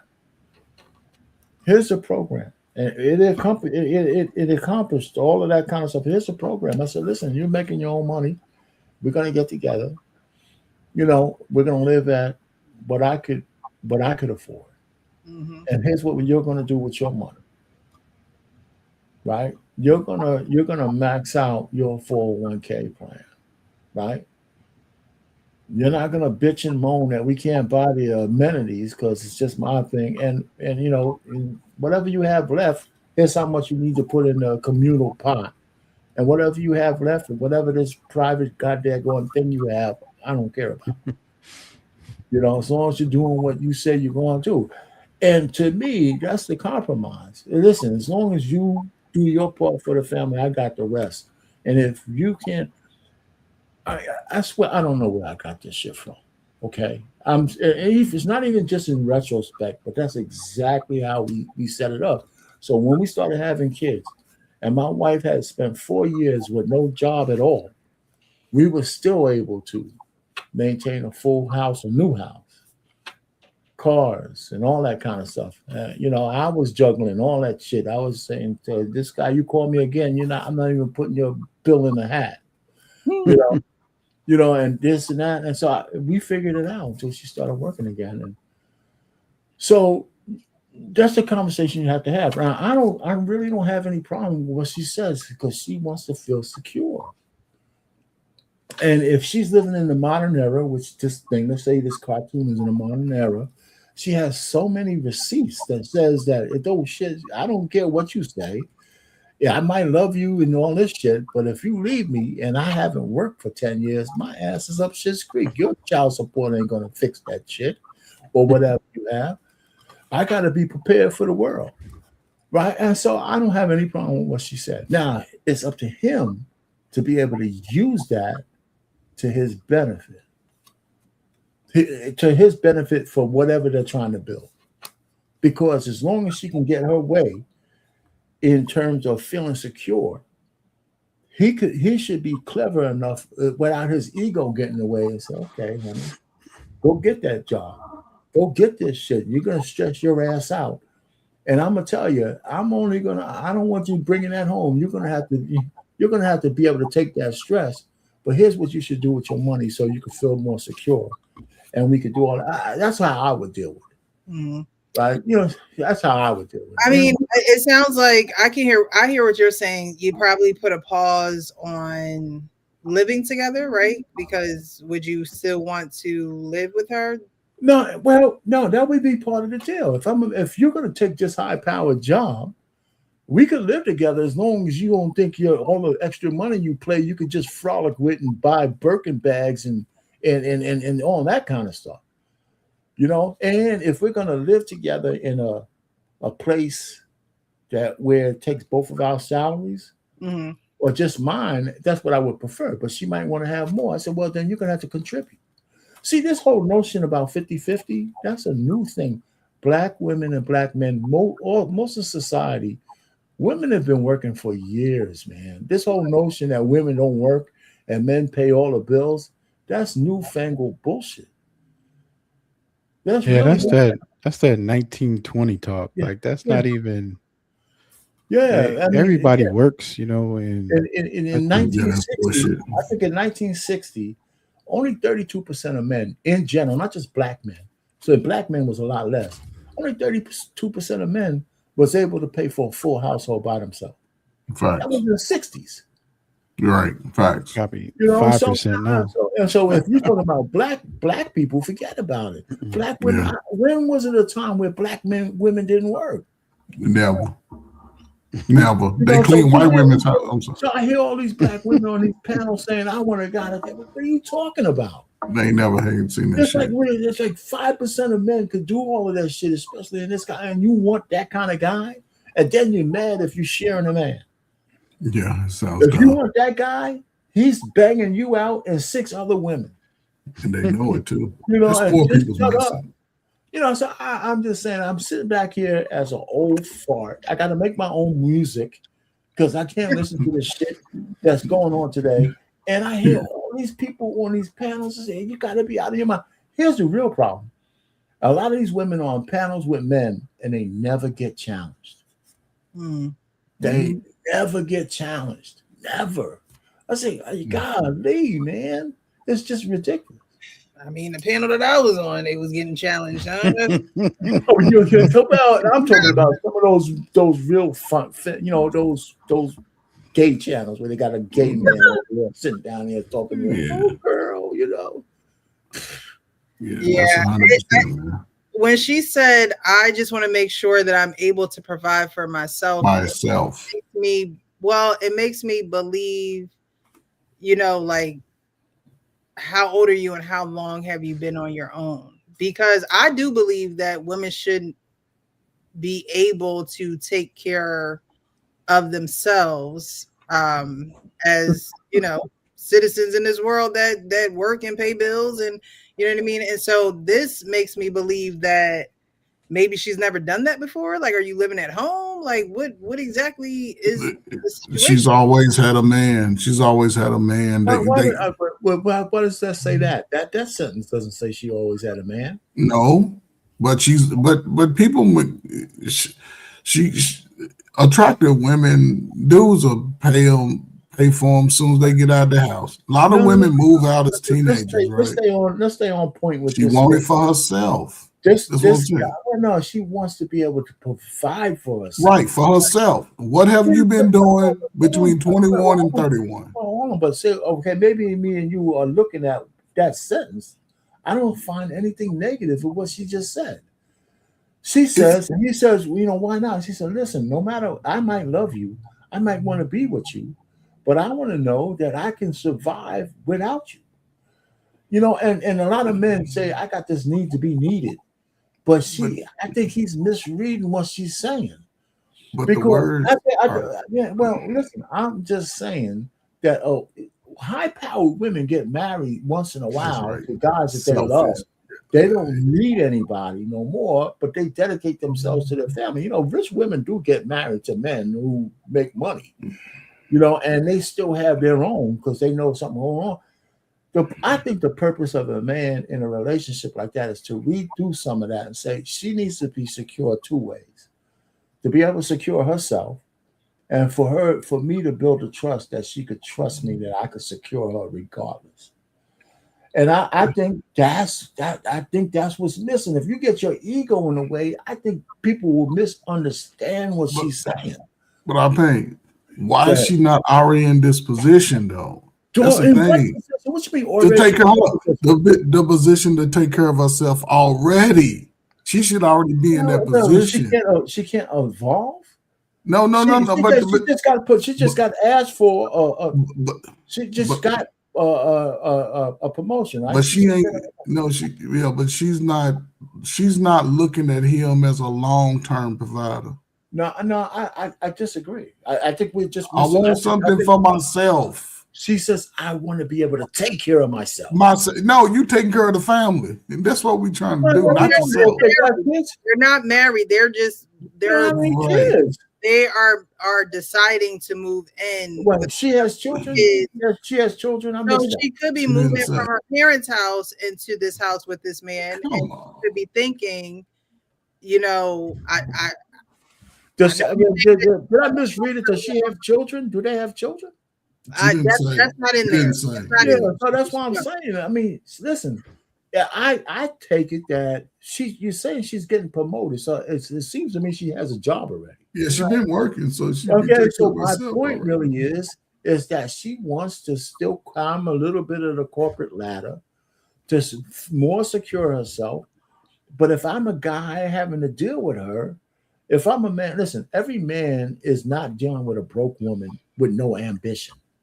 If I have a woman with ambition and stuff like that, and we're simpatico, she's not telling him she doesn't want him. She's not telling him she don't want to be in a relationship with him. She's just saying, even in that umbrella that you want to build, I want to be able to handle myself. I don't see anything wrong with that. I don't. I just don't, because I'm gonna shut up after this. Because if she's willing to still live under the umbrella I cast, I just have to cast a bigger umbrella that takes her mindset into account. Because I don't see anything ego crushing about what she said. I really don't. I just don't. I see it because she's already saying I'm separating mine from yours, bro. That's what she's saying. I'm gonna get money for me, myself. He's saying, listen, I want to take care of you. I want you to be. No, nigga, I'm gonna take care of myself. That's the way I think you said it. That's the way my mama taught me. That's the way my grandmama taught me. That's the way I always have my own and don't rely on no man. That's where she's at. That's where she's at. That's what her mother told her, that always have your own, and there's nothing wrong with that. But of course, she's willing.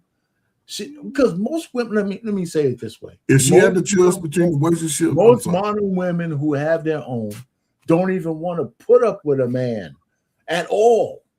They want to be independent completely. This guy, but what they saying is his response. Let me just say this: his response is that his ego is bruised because she won't let him take care of her fully. And I think that's the wrong place to be as a goddamn man. I wouldn't even be in that relationship, because what she's saying is, when I get this promotion, nigga, you're going to be beneath me. And I want my money. I'm going to get my money.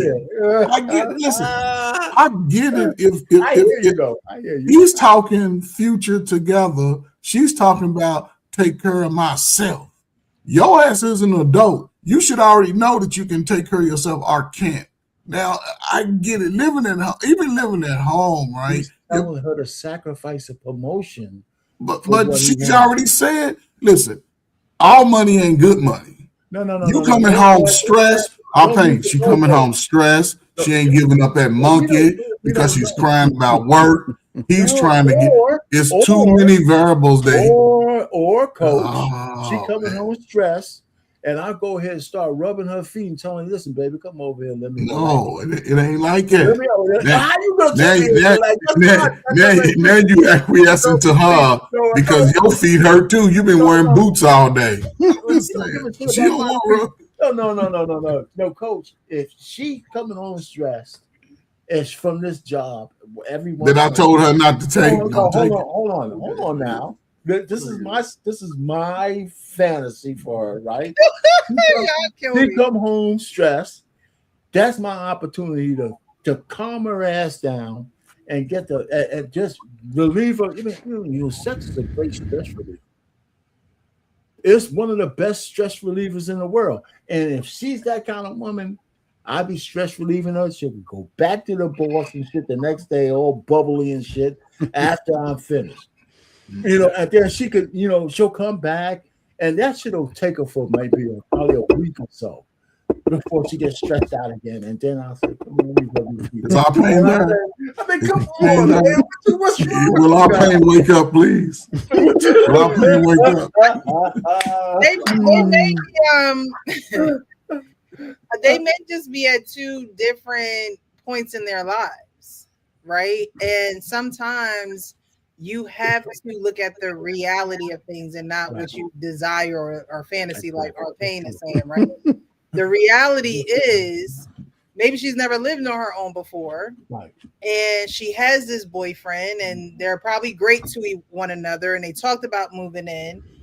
But then she has this promotion, and it's like, okay, I actually am able to live on my own. So I think it's very courageous for women to go out there and do it on their own. I'm not saying that they should do it that way for life, but you should want a woman who says, you know what, I know that you're here and I know that you can do this, but I want to see if I can do this on my own as well. As a woman, just as a individual, like, let's not even put woman on it, honestly, because every individual should know how to take care of themselves. They should know how to pay bills. They should know how to get up and cook for themselves. They should know how to do all of those things. I don't know. I see it both ways, honestly, but I think that there are two different points where if he seemed like he ready to commit his life with someone, right? And she's trying to figure out if she can work this probably corporate America job, independent, and be okay. Yeah, that's right. You're right, though, Precious. So part of the conversation y'all have is, listen, how long do you want to put up with this stuff? Yeah, is there a plan? If we're going to be together, right? I want you to climb corporate ladder, but if you want to have a relationship, like she sounds, she likes, we want to get married. If we want to have kids, what does that do to this? No, how much money do you need to feel protected? How much experience do you need? How much would it take to buy you out? How much would it take? How much would it take, Precious, for the family, for the unit? We coming in. How much would it take for somebody to buy you out of the workforce? Well, kind of what I'm saying. We have enough time. It's like, no, I'm just kidding. No, how much would it take? I don't know for the unit, not for your self-independence and your hair and nails, to buy you out of the workforce. How much would it take? It's all trust. It's trust in that man. Right. And that's the only thing that she's gonna have to. How much would it take? How much would it take? It's how much money and how much agita do you want to put up with for the next 5 years? But it depends on how old they are. Are you close to geriatric? Do you want children? If the answer is yes, if her answer is yes, eventually, then that's another conversation. Right. How much will it take to buy you out? But Coach, this is all the course. Honestly, I don't know, because all I know is how to work. So you're going to have to really say, put it down. You ain't got to go back. But apparently she's working. She's just looking for a promotion because she's looking at the money aspect, but she's already expressed the stressors that come with the job. Right, but stress come with every job. But but she's expressed that though. So if you're expressing it, that means her emotions are going to override the job. Honesty is making you upset. I mean, what does she really owe him? What does he really owe her? Nothing. I would let her go work her little job and stay in my own little spot where I'm at, and she stay where she's at. I wouldn't, because once she get together. There's nothing wrong with that. Yeah, because they're not in the same wavelength. Like they're not. Yeah. They're not. Yeah, he wants something else, and she want to be. She want to be a boss babe. She wants him. He wants her to be a kept woman, and she don't want to be kept.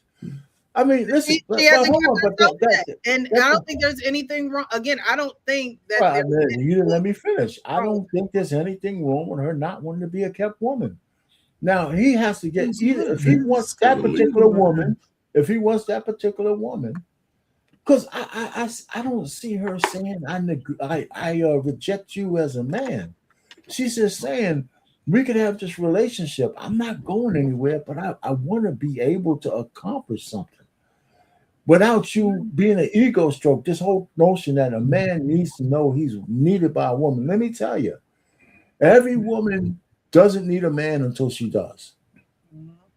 You know, and they always do. You know, and you know what I'm saying? And it's one of those kind of oxymorons kind of thing. Listen, women look at us as utilities. I remember when I was younger, my aunt was my guardian. I used to talk to her a little bit. When she got tired of me, she said, get out of here and just go make yourself useful.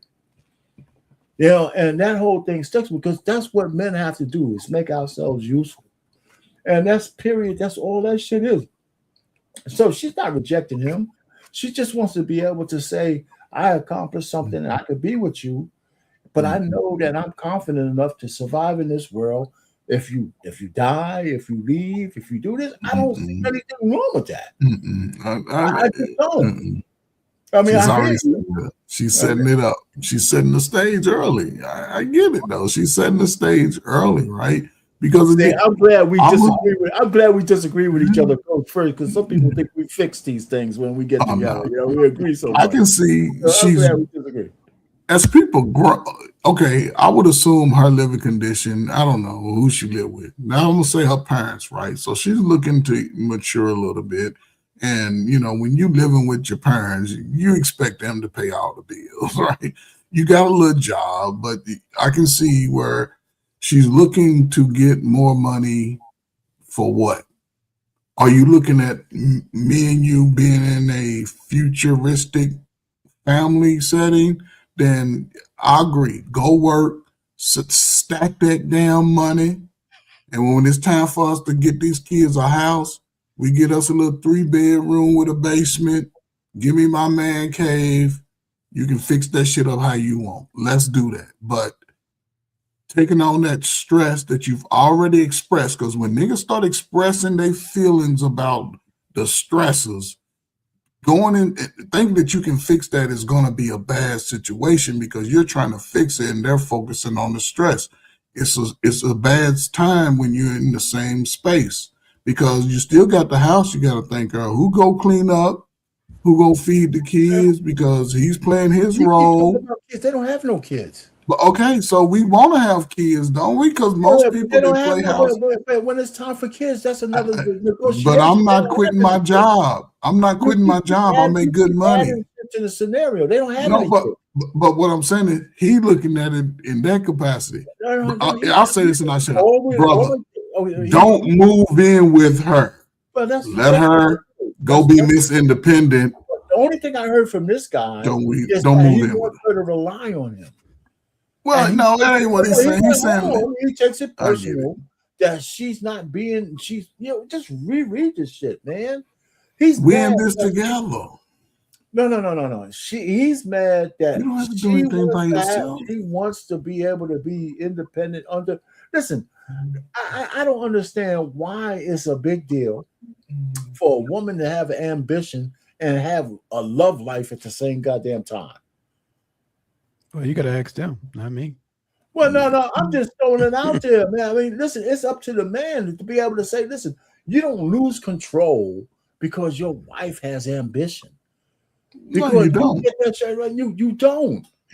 You only lose control if you're willing to give it away. Because the next thing is, if you want this corporate job and you want to be with me, then let's set some ground rules.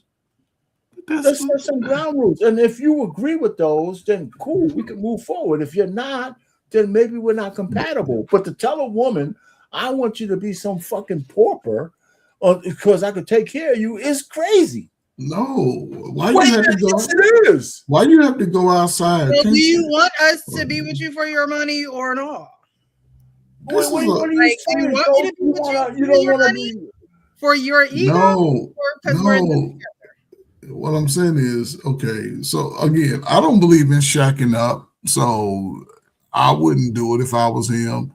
I would agree, let her get her position, but she's already expressed that it's a stressful situation that she's going into. And women don't take stress well when it comes to other people. They do not. And I wouldn't want her to be coming home, bringing that nasty mess to me about work. I just got out of work. I'm trying to relax and things. I don't want to talk about work and the people at work and how they made you feel. We still got to eat. Yeah, but Who's that's gonna cook? regular relationships. But though. coach, can we compromise? Can we compromise? Let me Yeah, we compromise. compromise. Let me compromise a little bit with you, right? She wants to do this thing, and the stress starts getting to her, right? And the stress starts getting to her, and it's getting to her. I said, listen, and then we're talking. We're still in a relationship. Well, I would ask you, is the extra money worth the stress you're going through? Yeah, I would ask her, well, hold question to on. Because I have too many stories. I really do. Because my wife had a job that stressed her out. I told her, you got to quit this shit. I told her that. It took her a couple of weeks. I told her, you got to quit this job. Not because I'm some kind of boss. It's because I couldn't solve the problem with her and her boss. I said, I can't solve this shit. You're driving me freaking crazy. Get the hell out of that job. You know, well, hold on. It took her a while to do it because she was still attached to this thing because this is money, you know, this is that. And I said, listen, you know, I got you.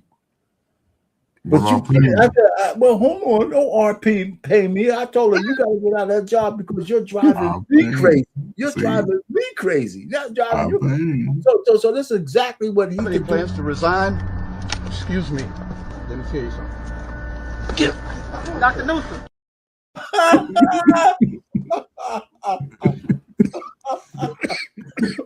What? Go ahead, Coach Ray. Okay, listen, man. One, it's a wife. It's a difference between a wife and a girlfriend, right? If you're already in it, she's looking at things from a point of view that just in case your ass ain't around, I'm already setting up my play.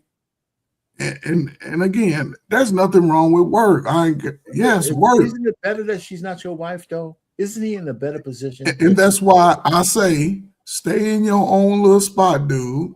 Let her stay where she's at. Go take that stressful ass job. And when she start, that's all I'm saying. Don't go in that space with her. And now you trying to come home okay, listen, if you take that job, we got to have separate living accommodations. Yeah, I would just have the conversation because what are you getting? What do you need that little extra money for? What are we gonna do with it? I wouldn't say that to her. No. But that's why I wouldn't even go into that space with her because she's brilliant. The point is, that's different than saying I would just avoid it. I said, listen, if we're gonna have a relationship, we can't take it to the next level if you're taking this job that stresses you out.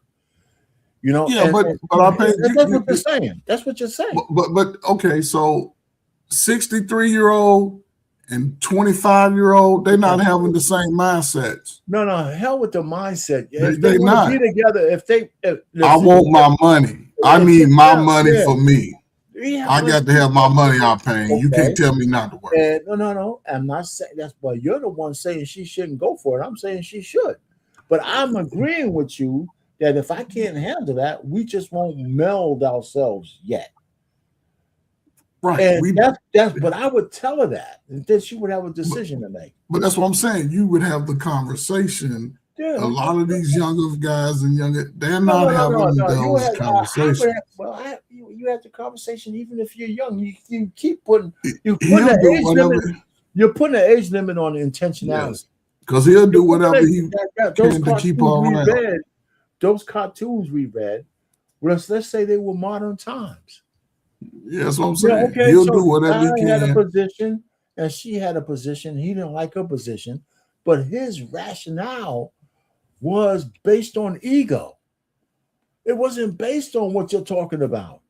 It was just based on pure ego. But he's looking to take care of her. He's looking for suppose you got, and that's where he's going wrong at. He's trying to go into a position that based on what she's trying to do, would not mesh with his life. Exactly. That wouldn't mesh. So that's why I say just stay separate. She doesn't want to be taken care of. Right. She don't want to be taken. She wants to have her own independence. So when it comes down to anything financial, because the messaging from the modern women is, girl, you got to have your own. Don't rely on no little slow ass dude. and that's where he'll put himself in a bad situation. If she's telling you that, you no longer fight that. You let her get her job. To the point where she trusts him.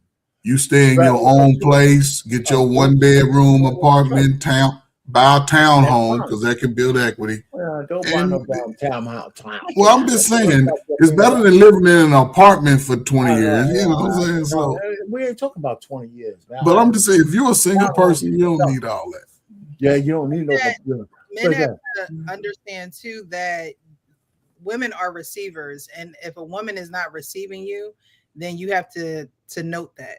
If a woman is not receiving you, which she's naturally born to do, then you have to cut your losses, because you'll always be you'll always be looking for her to receive you as a man and the things that you can offer and the things that you want to give her. And there's probably another girl just ready to do that already. Right. Yeah, they'll always be in a battle. If you want a kept woman, there's no shortage of women out there who want to be kept. They'll always be in a battle. There's no short about, go ahead, Leon, go ahead. They'll always be in a battle. Like this just to start. When but maybe. Hold on. Hear me out. Yeah. They talking about moving in together. Are they moving in based on what she want or based on what he want? What do you want?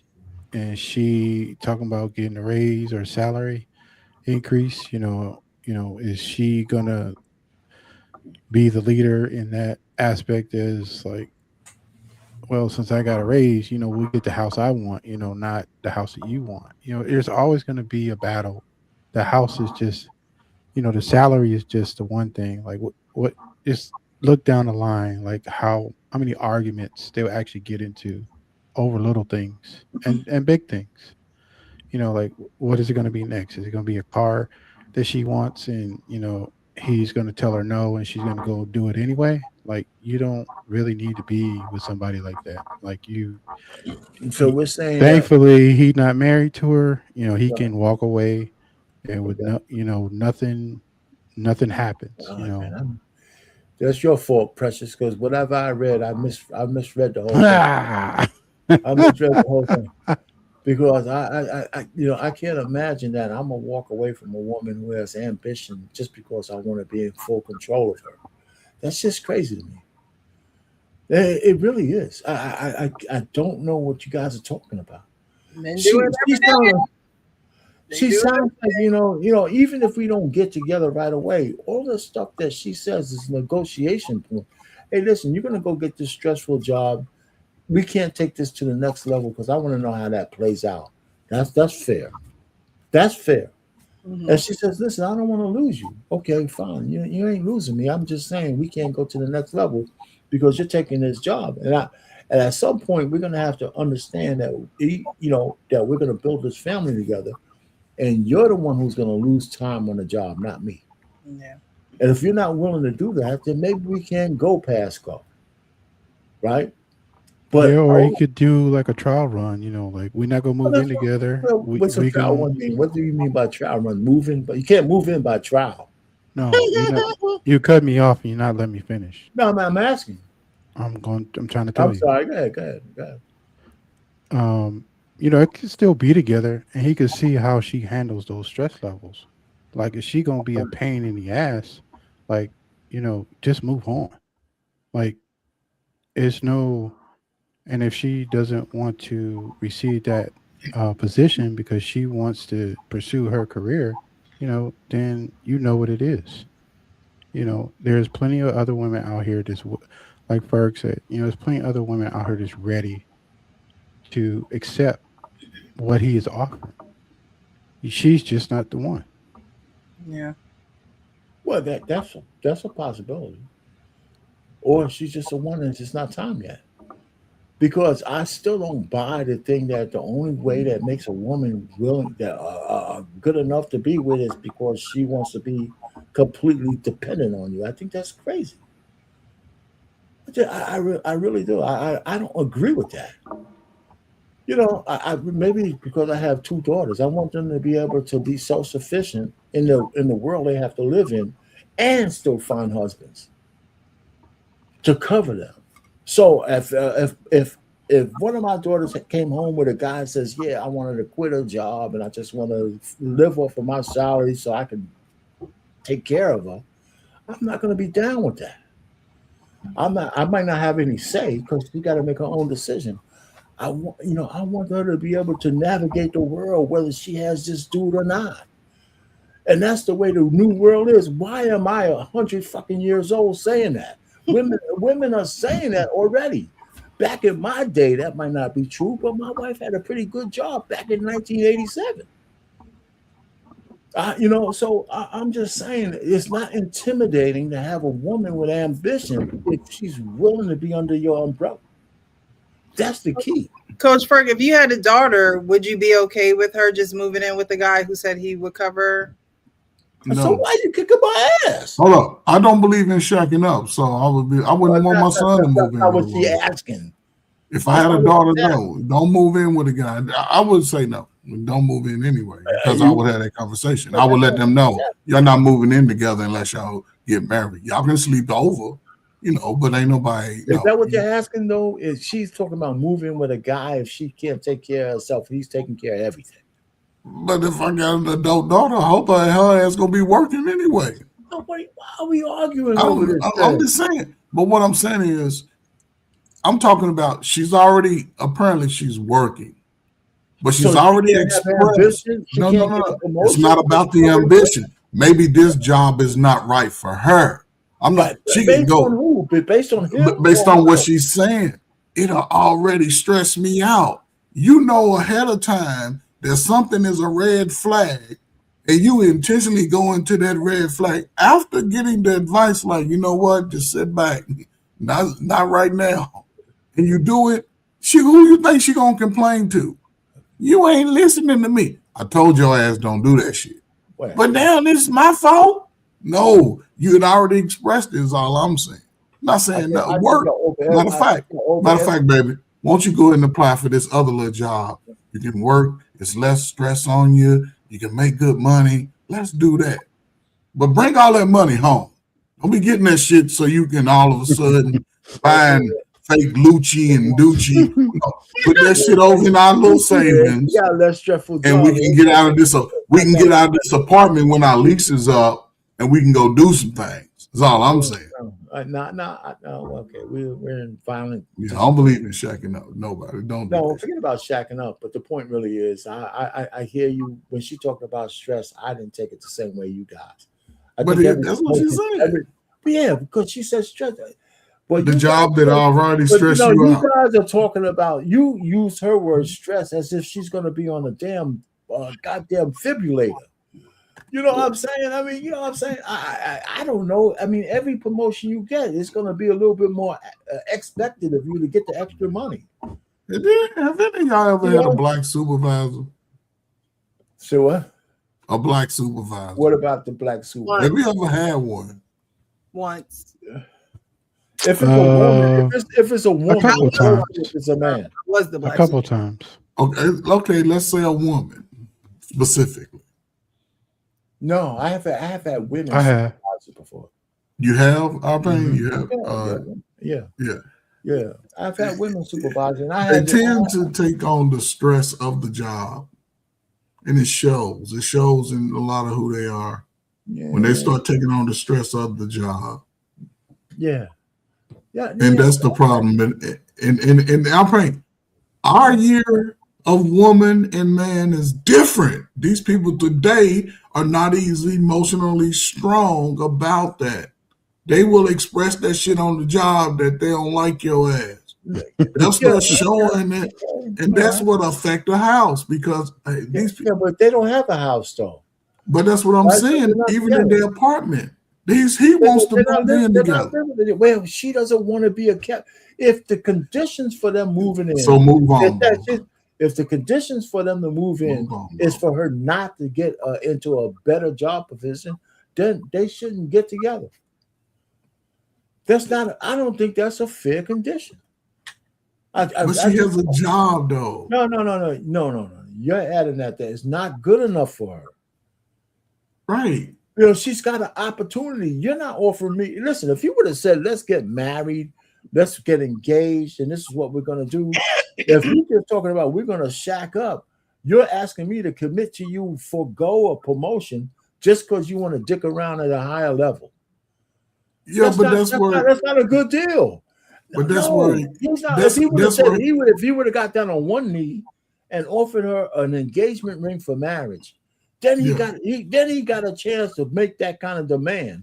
But if you just saying we're gonna shack up, you don't got no juice to tell her not to take a promotion. But that's why I wouldn't recommend. I wouldn't be for my child to go and shack up unless he's already committed to you as being a husband. That changes the conversation. Though. But yeah, if you're single, get a job. He didn't offer her marriage. That's where he's messing up. He didn't offer her marriage. Right. That's where he's messing up. He said to her, "Don't take this job. Just come and move in with me. And let's see what happens." But that's where he's messing up. Well, that's what I'm trying to say. That's what we're arguing about. Yeah, I mean, I'm just saying he shouldn't be trying to move in with her. No. Well, no. He should be trying to tell her not to pursue her dreams if he ain't gonna ask her to marry him. Right, and we ain't moving in together until we see you get this job, and we. No. You keep saying moving together. I'm not gonna get engaged with you. I'm not gonna.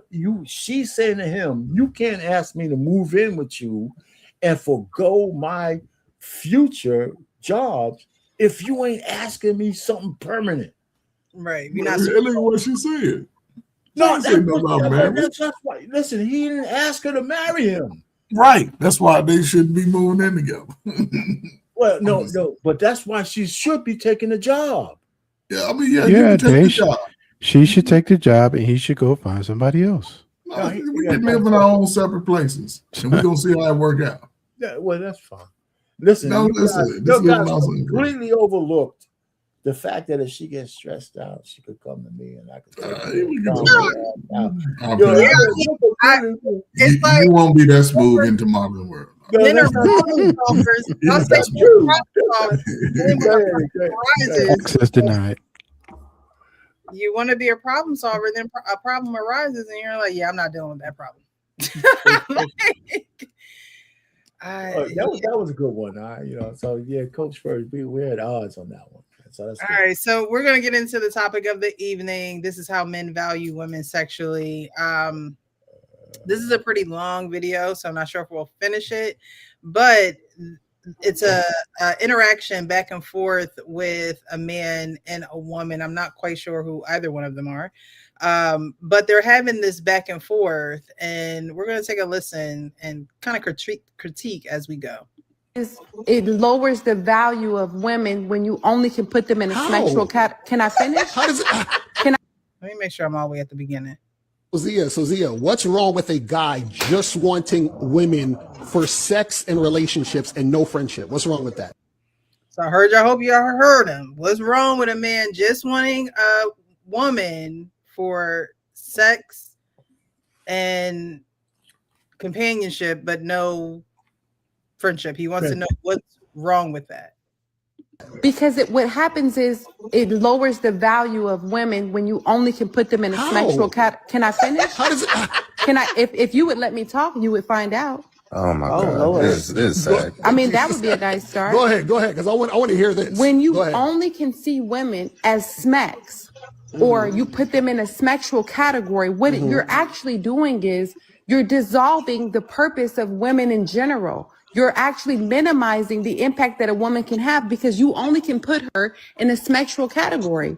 So when it comes to having a relationship that's not sexual, you're incapable of doing so because you're so narrow-minded. In addition to that, you're also teaching other men to not value women, to not value everything that a woman comes with because all you're thinking about is what you can get from her sexually. Okay, that's a problem. Okay, so cool. So name me 3 things that a man can benefit from non-sexually by being friends with a woman.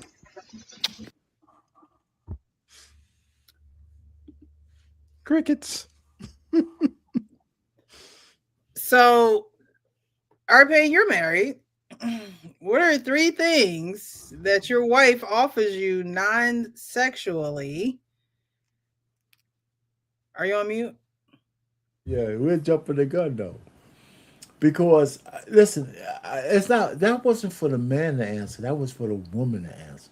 I know. However, no. You see, here's the misconception, and this is where the woman's coming from, and this is where she's wrong. Women have a tendency to try to tell men that it's wrong for them to want to have sexual intercourse with them. It's not. That's our nature. What happens after that is where they want to just jump to. I wanted to bang my wife out the very first time I saw her. So it's not that just having sex is the end all and be all. Sometimes the men who want to have sex with women marry them. That's it. So this whole notion that a man should forgo his natural instinct to appease what a woman looks like is the same reason I always say we don't see the world the same way. It doesn't mean the word woman is wrong. It doesn't mean that your value is less. It means that I want to have sex with you, but I don't because there's certain natural barriers, right? There's just certain natural. We can go forward because there's more into this thing. So, what are the three things? I can't answer that. It's for a woman to answer. Because for every woman, I think that three things would be different. You've been married for like 30. But I'm not answering for my wife. That's not for a man. He asked the woman that. Right. He asked the woman that. But so it's not fair to ask. Well, I could come up with some shit, but that's for he put that to the woman for her to answer, and it'd be nice to hear her answer. Yeah, she's gonna answer. But okay. But what do you want me to say? Say the question again. What are three intrinsic? No, now I'm giving you the answer. But what's the three things? Okay, right. The three things for me. The question would be different. The three things that would make me want to keep the woman after I have sex with her. That's a different question. So that's why I'm saying the question you want to put to me as a man is not fair. If you would have said, here's my three things as a woman, Precious, that this lady's not answering or needs to answer, that's a better answer than what I'm going to give you, because I'm going to give you from a man's perspective. And just like I already told you, every time a man braves rejection to come up to a woman, not into a professional setting, if we're business partners, if we're this or we're that, that's one thing. But if I walk across the dance floor, if I walk across anything to come to say, hey, hello, and I want to meet you, I can tell you that, but in the back of my mind, that no matter how this goes, in the end, I want to have sex with you. Not that I'm going to come across like some kind of savage, because how you receive me is going to be more important, right? And so the point is, men don't approach women without having a sexual intent. We just do. Ever? No, listen to what I said. I said approach women. If I want to approach you for a business deal, that's one thing. But in the back of my mind, if you're fine, I'm thinking, so there's natural barriers. I'm married. I have a natural barrier, right? But let's be fair. Precious, we're on these panels. I look at you by every stretch of imagination, you're a pretty woman. Thank you. Well, I'm serious, right? So I'm not thinking about having sex with you because I'm married. That's a natural barrier. Mm-hmm. And if we were friends, as long as we're talking on a panel, as long as we might talk, have these conversations, and there's natural barriers. But if we were friends, I can't be up in your house eating dinner with you, and you can't be in my house, even if nothing happens. That's where you can cross a line, because it's raining outside and the lightning is nice and cozy and shit. And I mean, that's when you avoid those situations. Mm-hmm. With even girls that are your friends, right? So, and listen, I don't want to blow all the shit I want to say, but here's the point. You asked me, one of the reasons why men and women can't be friends that way, because true friendships is intimate. True friendships are intimate situations. I could be in intimate situations with fellas because I'm not gay. I could talk to them. I could tell them my feelings. I could tell them. I've already told you a story about when my frat brother caught me crying and about a girl. And I thought, I could confide in him because we crossed the burning sand. All he couldn't wait was to out my ass. Exactly. Come here. But I appreciate him doing that because it's been 50 years. I never was in that position again. But those are intimate conversations we have. Yeah. So if I have a woman who's truly my friend, right? Those intimate conversations can take a turn really easy. Right. And so, and I'm gonna shut up because I don't want to give it. We can come back to it. But I had a couple of girlfriends. I have one girlfriend. My wife knows her, and we were freshmen in college together. So it's been 50-something years, and we know each other. I know her children. I know all this kind of stuff. And we've never had any kind of sexual encounters. I know all her boyfriends, all my girlfriends. We had these commiseration things.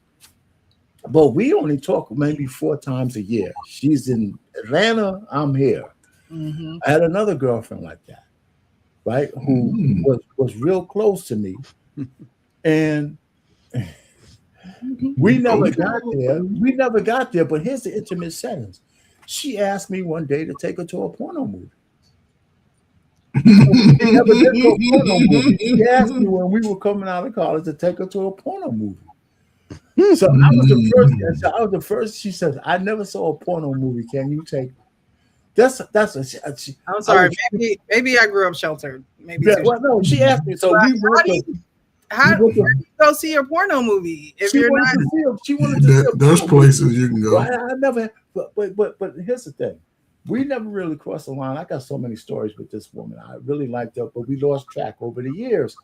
However, we were really close. And it was a time when it almost slipped into the other. It almost slipped into the other thing. It wasn't going to be just her. It was going to be her and her roommate. I almost had the ultimate male fantasy. Okay. Thank God you didn't have that. It didn't work out. But the point is, I liked her. It didn't work out. It didn't work out. I'm mad about that today. It's 50 years. I'm still thinking about this shit. Okay. So the point is, I'm ended here. We were good friends, and she told me something that happened to her. And this is really what solidified she got assaulted. And I went to her dorm room just because we hung out like that, and she told me about it. And I said, "Okay, let's go ahead and call the cops." She said, "No, it's my fault." And she cried, for an hour on my shoulder. For my shoulder, I'll never forget it. I was like, "Oh my God!" She cried until she was finished. And she says, "Listen, I'm not going to do anything about it. Don't tell nobody." And I didn't. And we never talked about it again. To me, that's intimacy. Yeah. Right. Yeah, and I never. So these are like experiences, with friends. So a real friendship takes that intimacy, and men and women in that kind of intimate setting. In those intimate settings, nature takes over a lot. Yeah. And that's the difference. That's one of the reasons why men and women can't get together like that. That's the difference, though. So you might have had a little bit more respect today. If they get in those intimate settings too many times, they gonna ask them. You think we should go ahead and do something because we friends? And I think that's the scary thing, right? I agree with you. But women are different than men, right? They could put a whole bunch of guys. This is a new age, This is a new age of women. They're a little more aggressive. It's still a woman's choice, though. But they still will be aggressive and let you know if they want. Choice. Yes, and the day that you come over and they want to give you that monkey, they're gonna give it to you. Yeah, but it's and most guys, even though they consider as a friend, are not going to turn it down to that. Right, they're not going to turn it down and be strong like our pain was back then. I wasn't that strong. It just had. But even in that position, though, I was just an overall being a friend. I like to, but I think it's good for high school. Like we graduate high school together, neighborhood friends, How many girlfriends you got, Ferg? How many close girlfriends? I got no girlfriends, man. There you go. How about you, Leon? I had one. Right. I can say just looking back, there's one woman that I got to be friends with at work, but she was older. And when I met my wife and I knew we were serious, I introduced her immediately. Right. And she might have, you know what I'm saying? But I was careful because I understood women in the sense that I ain't gonna be in too many intimate type of settings. Exactly. You know, I ain't coming over after a certain amount of time, 10, 11:30 at night. Yeah, I ain't drinking. Me and Jeffro broke up. Why don't you come over and let's talk Yeah, about see, it? I would talk to the friends. I like this, but as far as that person, if we were like friends in a capacity, then our friendship went as far as work. Right. Not Friday night, we going out, you want to take shots, and then I gotta drive you home and you half naked in the car.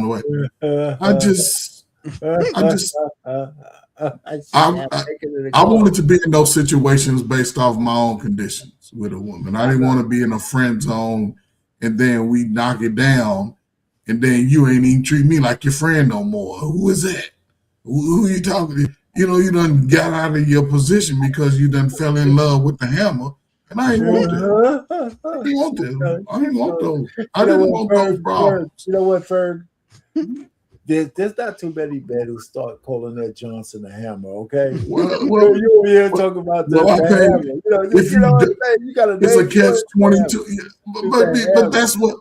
But listen, if you can do that, then you get the call back.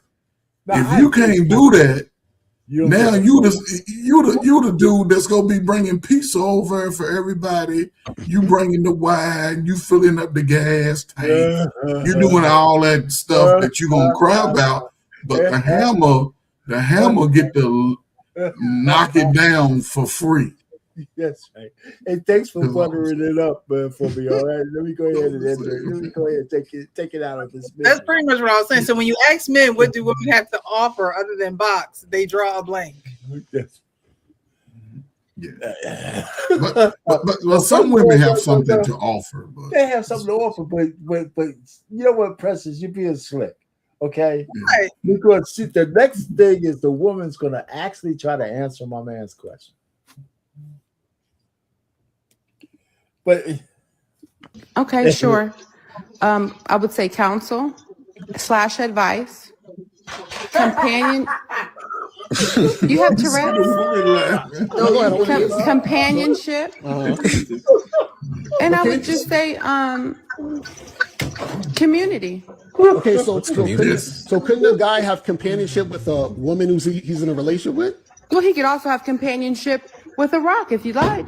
No, I'm asking, what can he have that he can't have, and he can only have it being friends with a woman? But that wasn't the question. You said, what are 3 things that he could have? You could have it with anyone that you choose. Right, so that's what I'm saying. If I can have companionship with a woman who I'm friends with, or I can have companionship with a woman I'm having sex with, which one do you think men are going to choose? That's a totally different question. No, it's so of course a man would likely choose the woman he's having sex with. Okay, but you asked me originally, what are 3 things a man could get from being friends with a woman? I gave you 3 things. Friends? Okay, that's what I'm saying. So I'm taking one of your points. So if he could, I'm gonna stop it right there because it sounds like he's confusing platonic relationships with friends with benefits. I was just about to say that. Like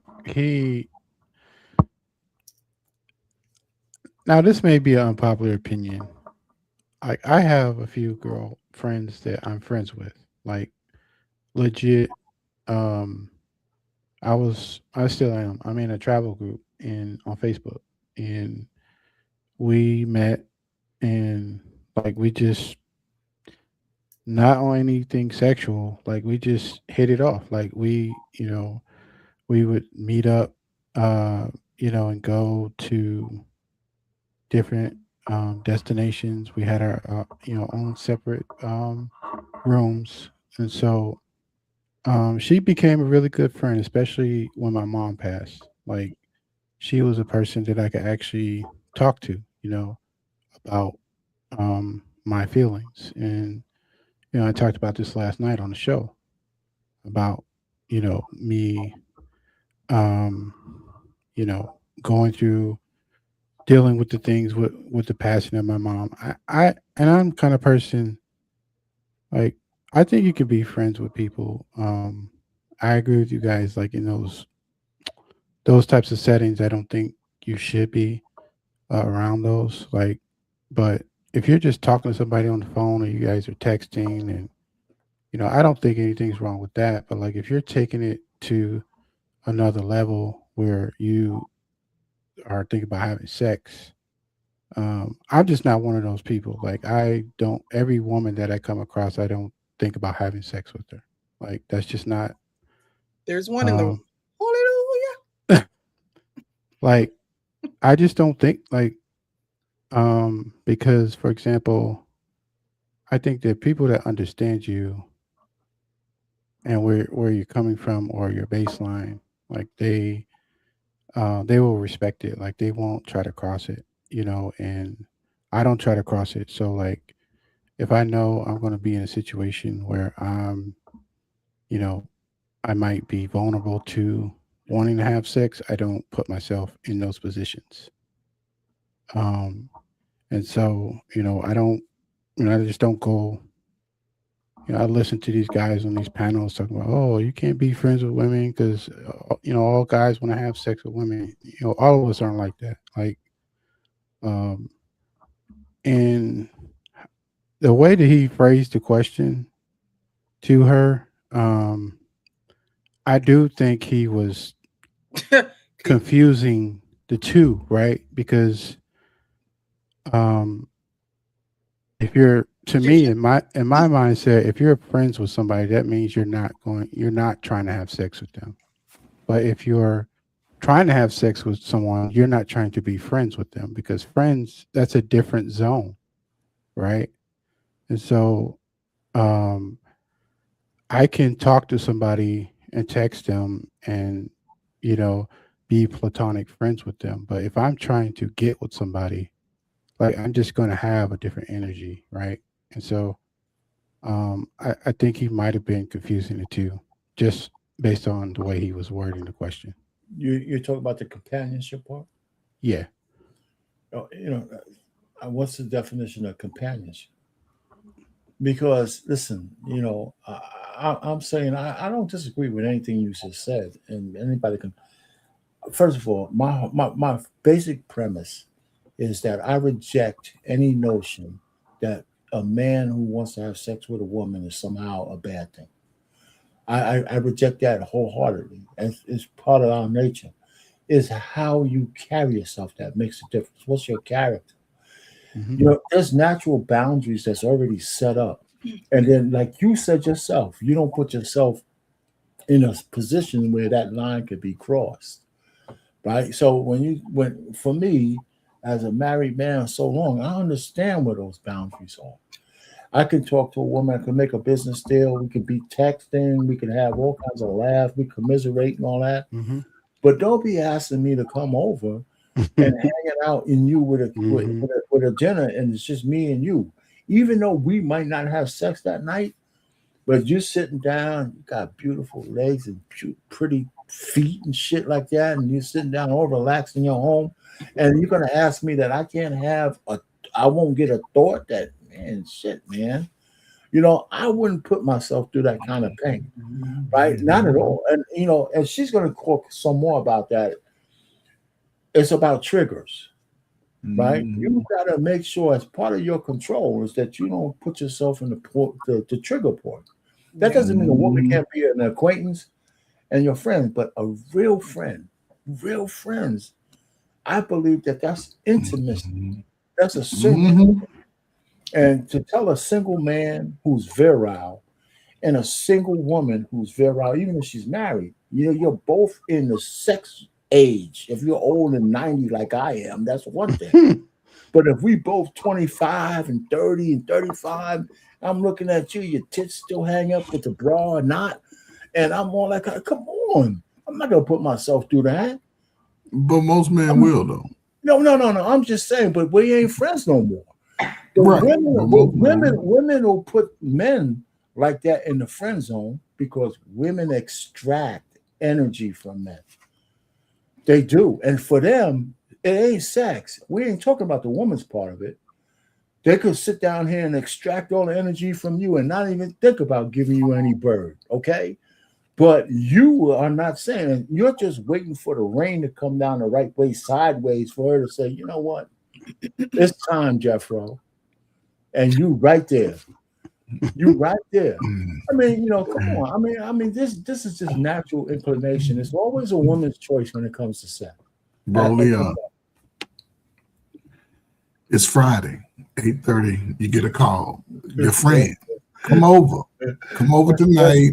I got this. Go ahead. I'm just saying, man. You get over there. She got on that little teddy thing that ain't even, you know, the little robe that don't really robe all the way up. You know, she got, you know, she's comfortable. She sit down. I got a little box wine for your favorite, you know. Okay. Have companionship and have sex. Why would he have companionship? Oh, and you said companionship. What is that? I mean, it's. I mean, you can knock me down every once in a while. Companionship without having sex. Well, what if he doesn't want to have sex? What if he's celibate? Oh my God. What if he doesn't? What if that's something that he's not into? Answer. What if he's abstinent? He's gay. I mean, we can do this all day long. This is what I'm saying. Most guys are not abstinent. I'm talking about the guys who are sexually attracted to women and want to have sex with women. I'm saying, why would those guys want to just have non-sexual companionship when they can have sexual companionship? It doesn't make sense. That's Well, what I'm let me trying to ask tell this you. question. My thing is, right, your nature is to have sex, and I'm not bypassing that at all whatsoever. It's a known fact. It should be a universal known fact, right? But if you just listen to what he's saying, why would a man want to have a woman as a companion and not have sex with her? Logical for a man, right? But when you think about what's attached to the smacks that they keep talking about, right? When you think about what's attached to that, when he said, you know, what can I get from a woman that I'm not having sex with that I can't get from a woman that I am having sex with? One of her first answers should have been a disease, for one. Like, y'all never think about that big D word, right? A disease. You can't get a disease from the one that you're, you know, just platonically friends with. But that's true. But that doesn't answer the heart of the question, though. That's a deterrent, yes, but that still doesn't answer the heart of the question about the companionship. Companionship is a deep ass word, man. You know what? I agree with Leon also that because I don't agree with this whole guy, because I saw the whole thing with everything he says. Men and women can be friends. I just said I have one like that, but we're friends. I have two like that. The other one, I lost track of her, and I'm sorry about that because she was a really good woman. And you know, the point what I'm saying is, but we are friends from a distance. Yeah, and that's the We're only friends way from a truly. distance. We're not up under each other, man. You know what I'm saying? And it's easy, right? Because both of the girls I'm talking about, man, even at their advanced age, at least the one I know, she's still pretty good looking. Right? And I'm not gonna and like I said, I got a natural barrier because I'm married, right? You know, and some guys don't have that barrier. So we're talking about guys who are single, women who are single. And that's not that they can't have business deals and all this kind of be stuff. friends, single people. You could be acquaintances, you could be business partners, and even with that, you still gotta be careful. That's why, and I'm gonna shut up after this. That's why it's never a good idea to put women in men's prisons or vice versa as guards. Because nature takes over. Well, No matter what the rules are. And they get pregnant, and you know, what are they called? Correction officers. Mm-hmm. Yeah, one dude had about 8 officers. But here's one for you. But here's one for you, though, Precious. Why is it such a big deal for women to want to have male friends? Why is it a big deal? Why do women have a problem. No. Why? No, let me keep it the way I want. Why is it such a big deal for women to have a cadre of male friends? Why? Oh, I don't think women should have a whole bunch of male Well, friends. however many, for whatever satisfies the individual woman. And women like to have male friends. And I'm not talking about gay guys either. Mm-hmm.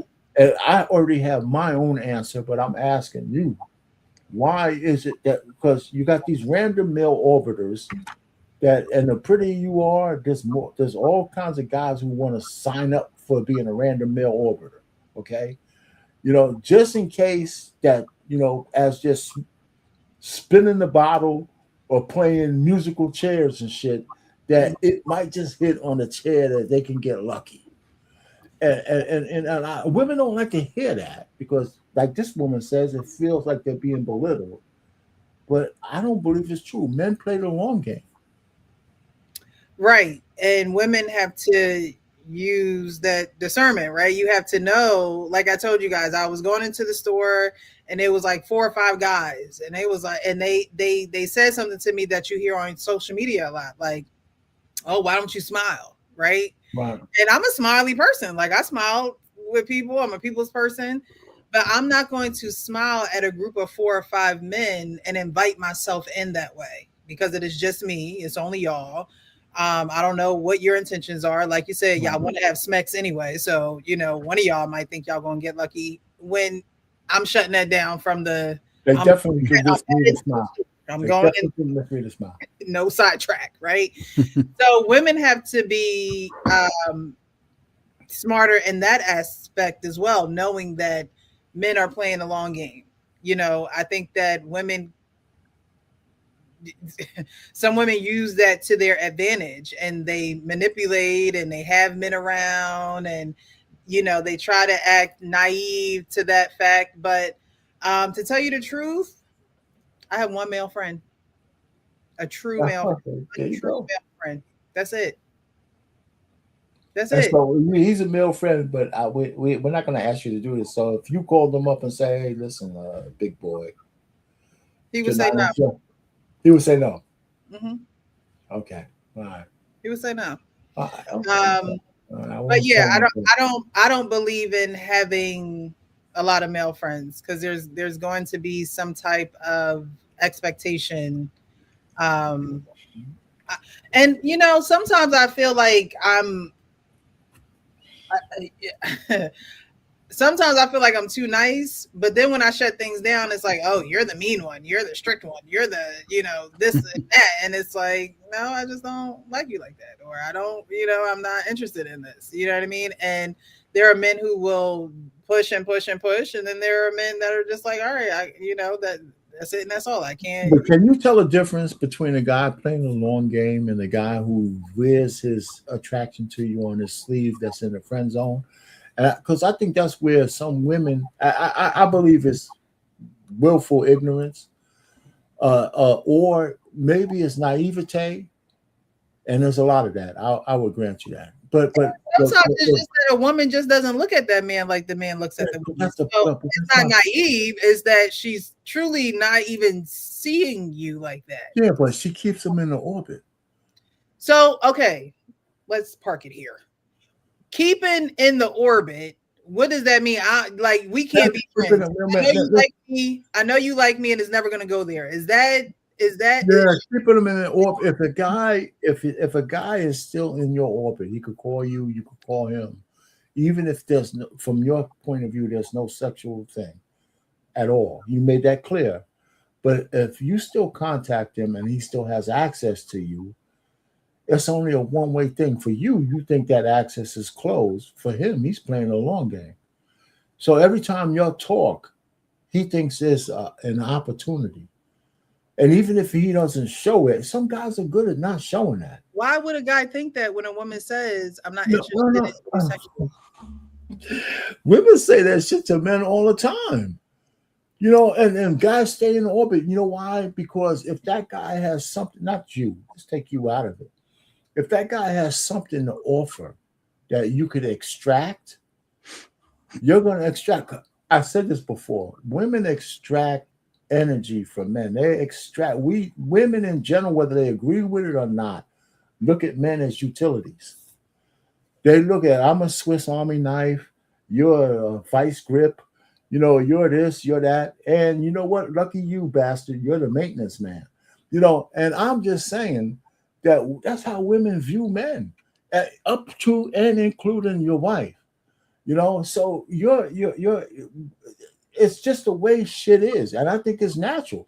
From way back when we were in the caveman days, the guy who was the top chief and some of his companions, they was the ones getting all the box. And in return, they put the women and the children on the inside of the cave, and they were out there just in case somebody would raid the cave. And so we evolved to the modern era. It's all natural. Women look at safety, they look at security, they look at men as utility. Period. This guy speaks well.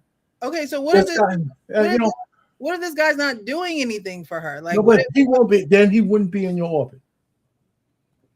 If a guy is completely useless, okay, so what if it's a coworker, right? What if he's not in your orbit? He's just your coworker, and you talk to him because you need to get a job done on a job. Yeah, but you may talk to your coworkers. I talk to my coworkers outside of work.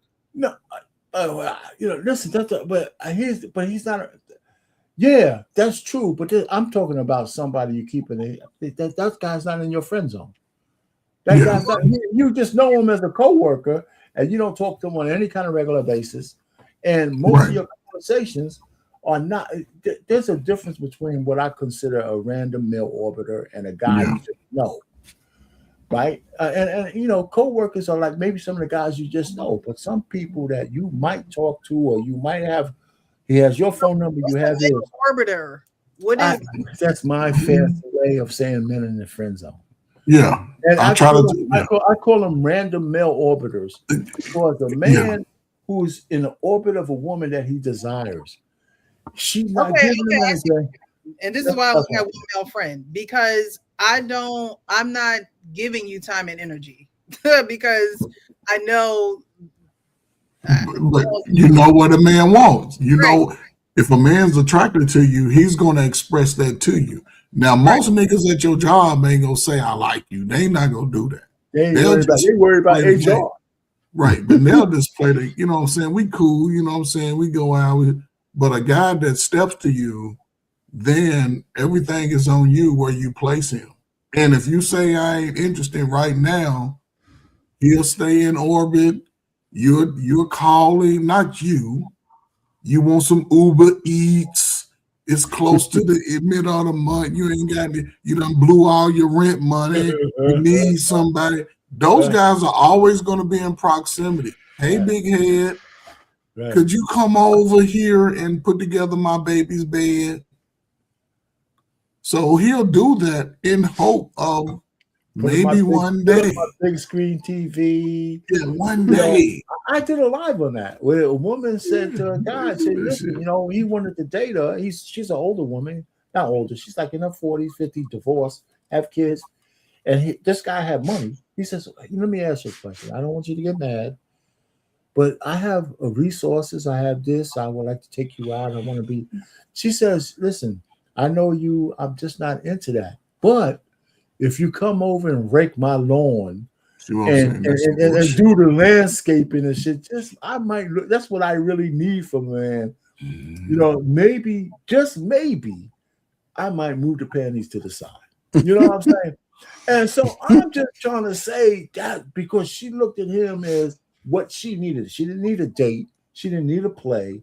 She needed a utility man because she divorced her husband and she wanted somebody to come over, but she's not promising the box. She's just promising the possibility of a sniff. You know what I'm saying? And call the grass people, have them come and cut your grass. But I don't know. I know that there are women who do that, right? I used to be friends with a girl, and we had a conversation. She was like, "Yeah, this person is for this person is for that, this person for this." I had exactly. That's all I'm getting. That's all I'm getting for. And in my head, I'm like, well, like, is it just like when you only need this, you literally just call this guy? Like, there's another type of relational equity that's being put in, or are you just having conversations so when you need to call him, I just can't deal with all. I can't do it. Well, every woman, thank God, every woman is not like that. But you know, you ever saw the undesirable truth of the brother who does the street things? Yes. So he had one young girl up there, and she named 5 guys, and he says, "Well, so these guys are just like a Swiss Army knife, right?"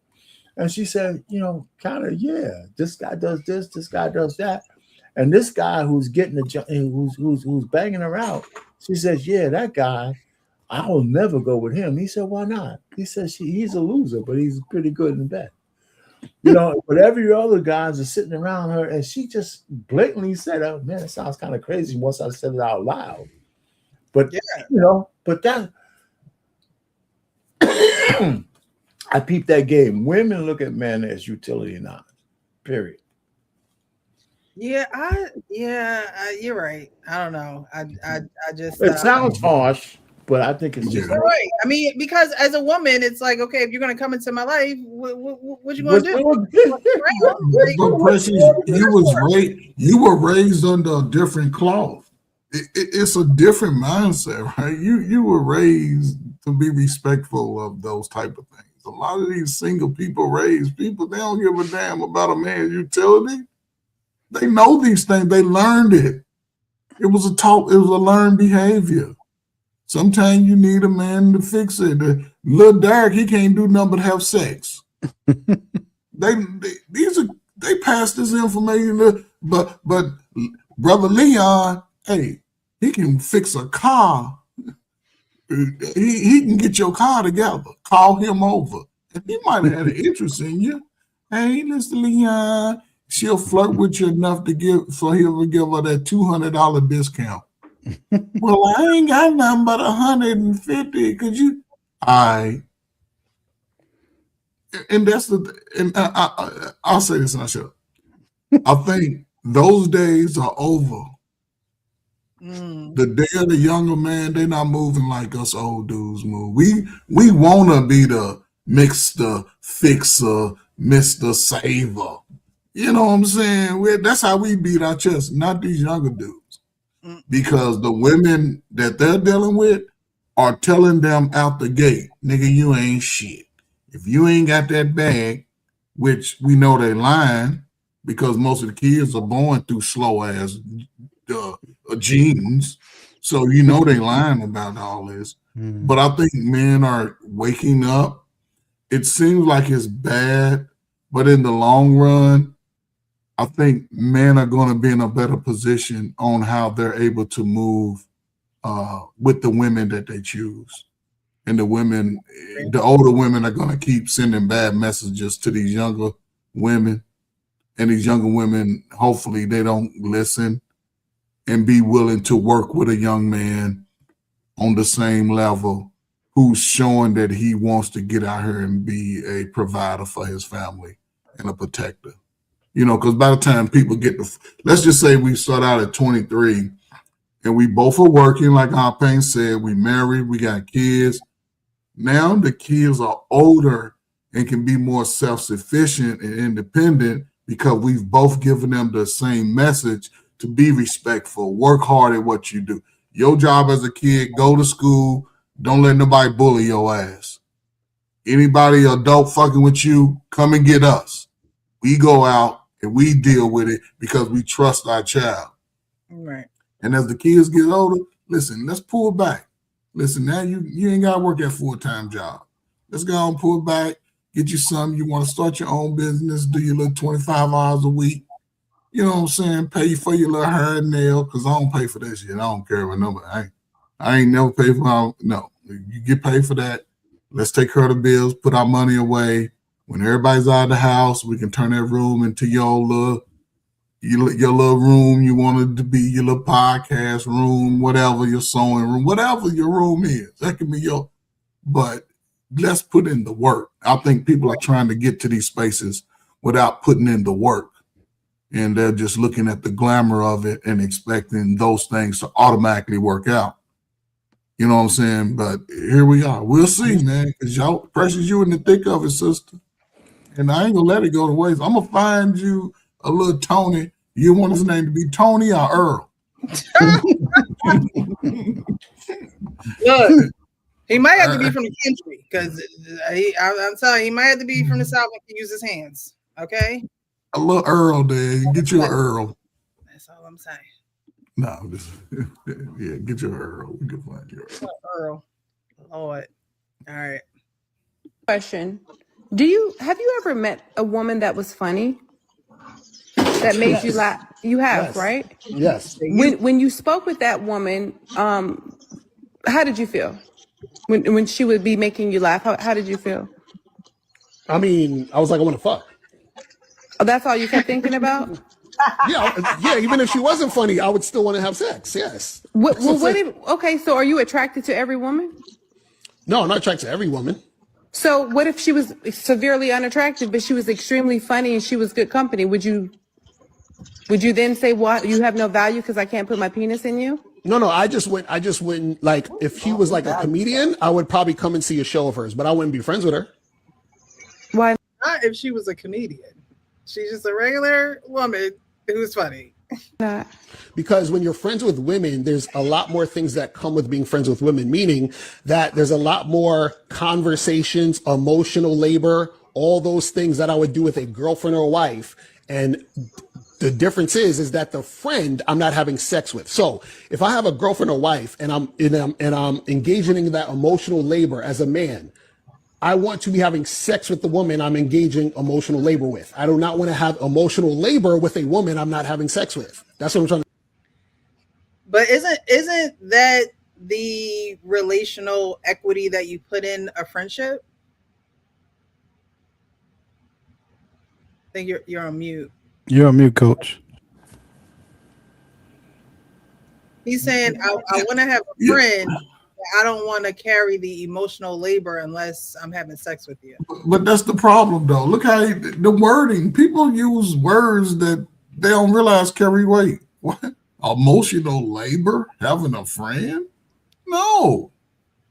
How is that labor? What the hell are you doing? I like a funny. I love a woman with a sense of humor. I like a woman that can make me laugh and that can take a joke. Not a lot of women can take a joke. Because I'm going to say something about your little fat ass sausage toes when you look down at your feet. I'm going to say something about it. You know what I'm saying? But that's how I grew up. And I don't mean harm about it because me and my wife would joke on each other all day and be, in tears laughing. But I like that. I think people have gotten away from that. Yeah. Just having a sense of humor, not being so serious all the time, being able to find humor in our relationship because we all got little quirks. It's just do you accept your flaws in a sense to where you're not so sensitive when other people can see them too. Yeah. And I think people get away from that because they trying to be serious about stuff because people don't want to ask the questions in getting to know each other, those tough questions. You got to ask some tough questions sometime early enough so you won't go through an emotional labor in a relationship. But she got them yams, Precious, and I wasn't thinking about all that because she had that body like I like. She was brown skin and light skin like I like. And girl, when he pulled that thing out, I almost passed out. Yeah, I mean, it sounds like he, don't have any friends. Any female friends anyway. All the women that are in his life, it seems like he has to be having sex with. But not that dude. That dude's speaking for somebody else. Right. I'm talking about the guy in the video. Yeah, he ain't doing what he said.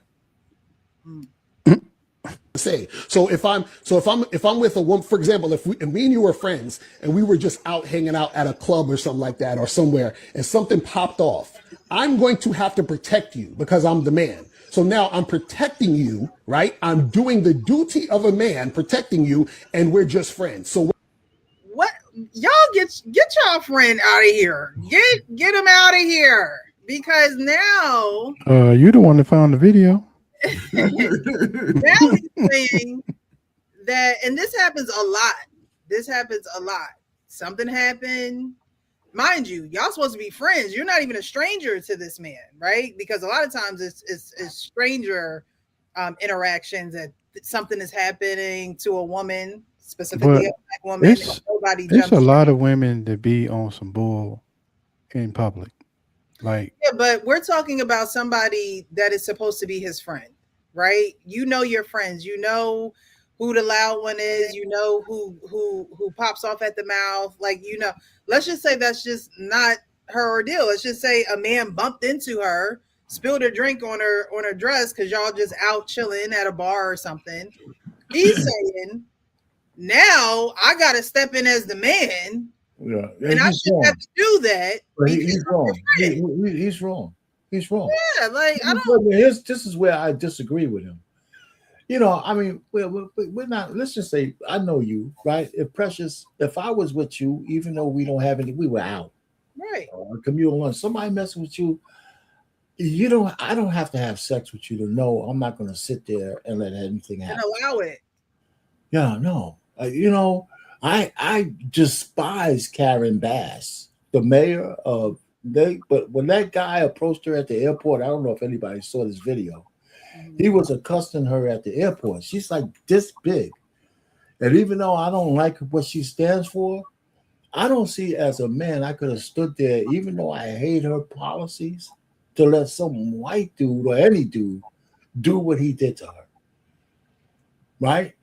You know, so yeah. So I on this point that he made, to try to prove this point, yeah, you might have to step up. But if she's your friend, even though you're not having sexual, even if she's your acquaintance, but she's out with you, you assume that role. Mm-hmm. Yeah. You know, you absolutely assume that role. And so, you know, because even if you don't want anything to happen with somebody who's under your, even if it's a non-sexual covering, because if she's with you, she's under your covering. Yeah, she might not appreciate that, but she is. Right, and you're sharing an experience together. So now you want to detach yourself from the experience. Yeah, so he's wrong with that example. His example is not a good.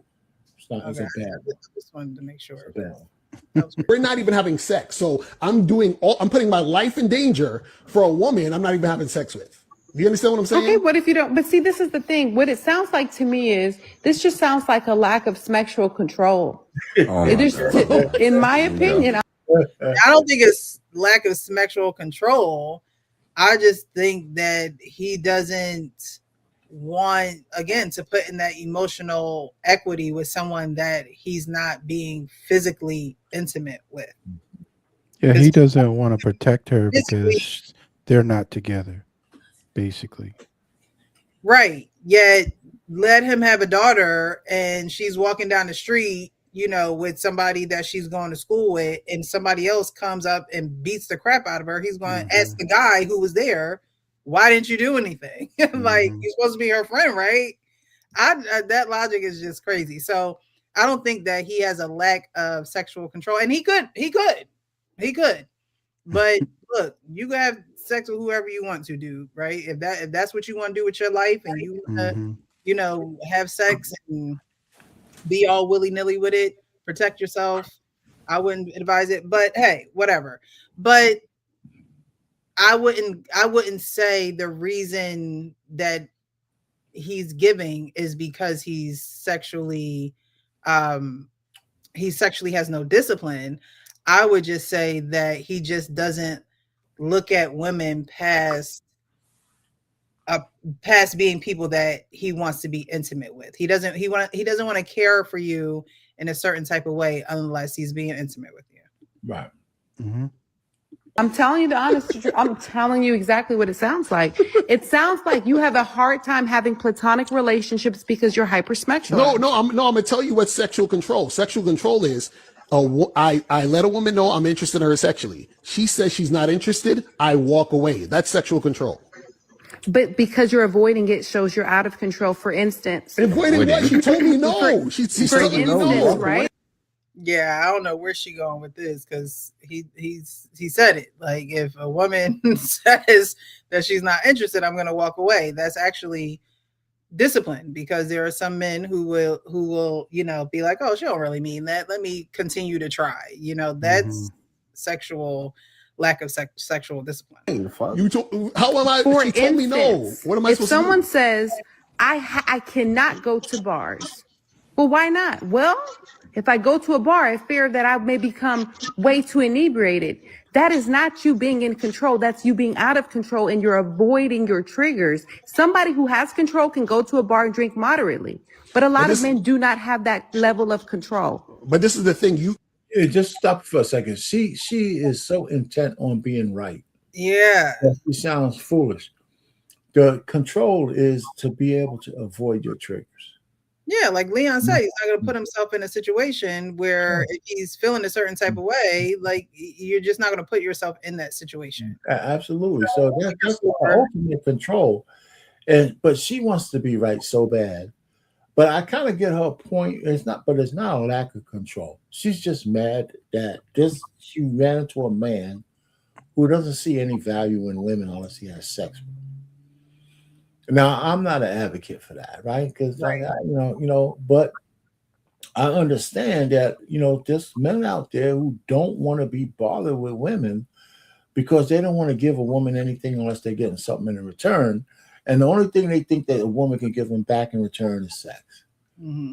Right? Because he doesn't need your advice. He doesn't need all that horse shit and all that kind of stuff and emotional intelligence and all that. He's just listening. And there's some men like that. He sounds like one of them. Yeah, you could tell he's been doing this for a long time because he's very adamant about this too. Like he's not, he's not pushing away from her like at all. Yeah. I appreciate a guy not bending like a cheap suit under. What you're saying, you're assuming that men care about being friends with women, and because we have no control, we're just trying to have sex with them. I didn't say that. No, but that's what you're saying with what you're saying. No.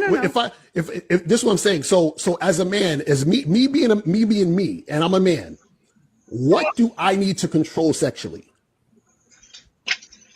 What do you mean? What do I need to control? You said that we don't have emotion, we don't have sexual control. No, what does sexual control look like? Let me explain. What it sounds as though, and maybe for you, because I hope all men don't have this perspective. It sounds as though you have a hard time containing that sexual desire, so you avoid the people who can't fulfill it. Because if you didn't have trouble controlling it, you would have no issue having platonic relationships with women.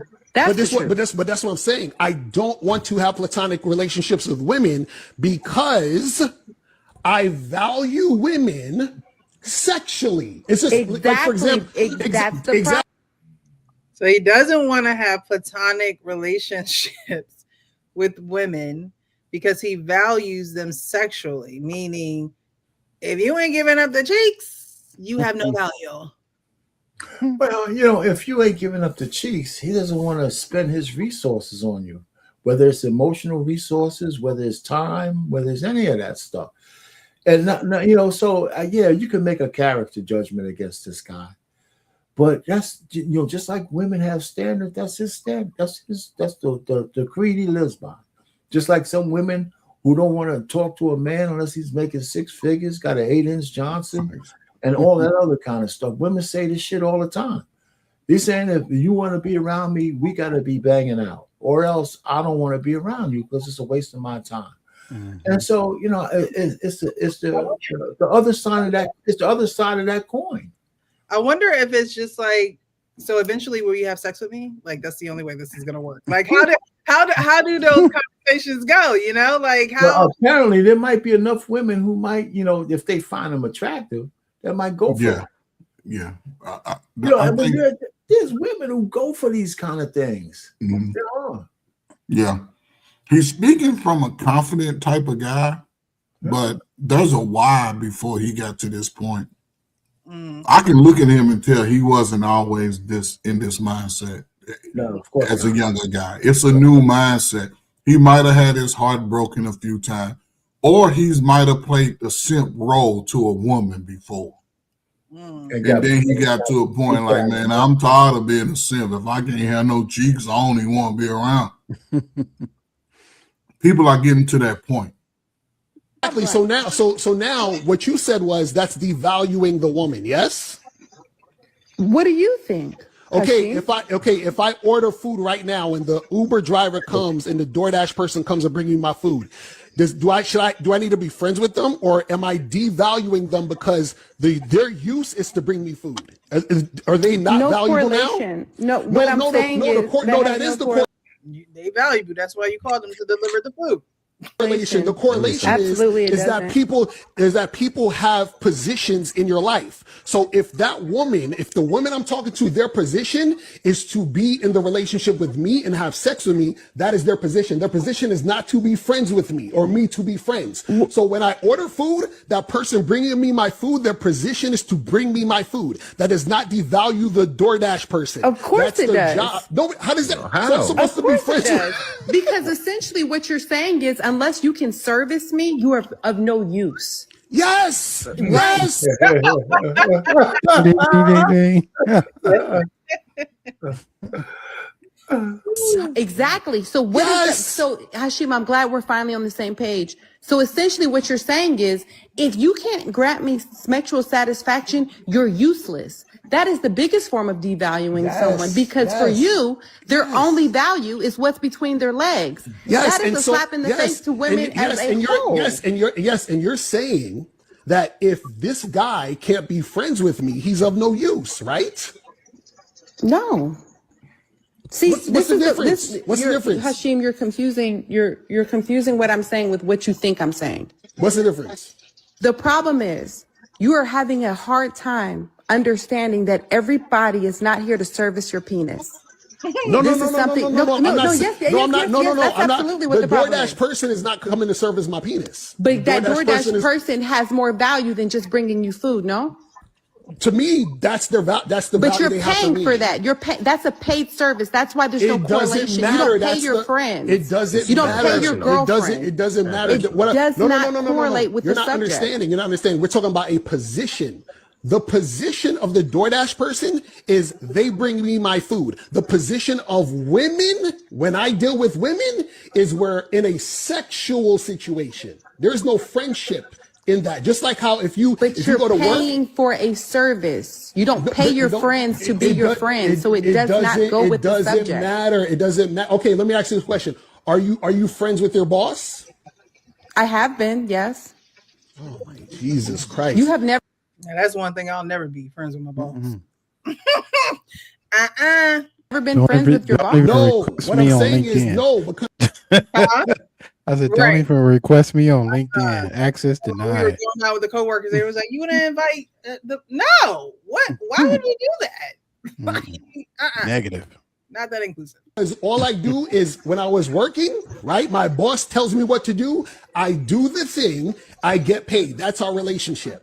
Now, if you want to be friends with your boss, that's cool. But what I'm saying is that you not being friends with your boss does not devalue your boss. And just because your boss doesn't want to be friends with you, that does not devalue you. Y'all's situation is you are working for that person and they pay you. That's your main situation. You being friends with them is an add-on. You can add that on if you want to, but it's not devaluing each other just because you want to do that. So You're working for the when company, men not and the women get person. They didn't even say that right. Right. It's a lot of convoluted conversation here. You don't even know the corporate structure talking about you work for your boss. No, you work for the company. That point in real time. No, but this is what I'm saying. When men and women get together, the main thing is we're getting together for sex. So you can add on friendship if you want to. But what I'm saying is that a person is not devaluing that person just because they don't want to be friends with that person. Now, before you go, All right, That's the end of it. Yep. Amen. So all in all, I believe what he's saying, and I think that she's not hearing it because our pain is, he said it clearly, she wants to be right. But women have to know these things going in, right? Women have to be aware of these things. And so we can't blame men for being who they naturally are. Now, could you be a different type of man with different other morals and additives on why you're not just having sex like other men are? Yes, right? That's true too for a lot of men. They're not just going to give their bodies away. But what she's not hearing is that, just because I want to have sex with you doesn't make you less of a human being of not wanting to be your friend. And sometimes I think that women, it's hard for us to hear, like we say, oh, we want the truth. We want the truth. Tell us the truth. And I think he's telling her the truth. There are some things I didn't agree with, but I think that he's telling her the truth and is not landing right on her ears. And for most women, it probably wouldn't land right with them hearing, well, if we can't service you, then we're no good to you. And it's like, no, he's a man who knows that he's a man, and he knows what he's going to want when he approaches a woman or he's in a relationship with a woman. And so anything less than that, he's not entertaining it. He's not going to entertain just being friends with you if you attractive and he visualizes you naked every time he sees you, right? Like, he's not going to want to just be friends with you. And so I think that when I first saw this, I was like, well, dang, he pretty, shallow, and he ain't, he's shallow.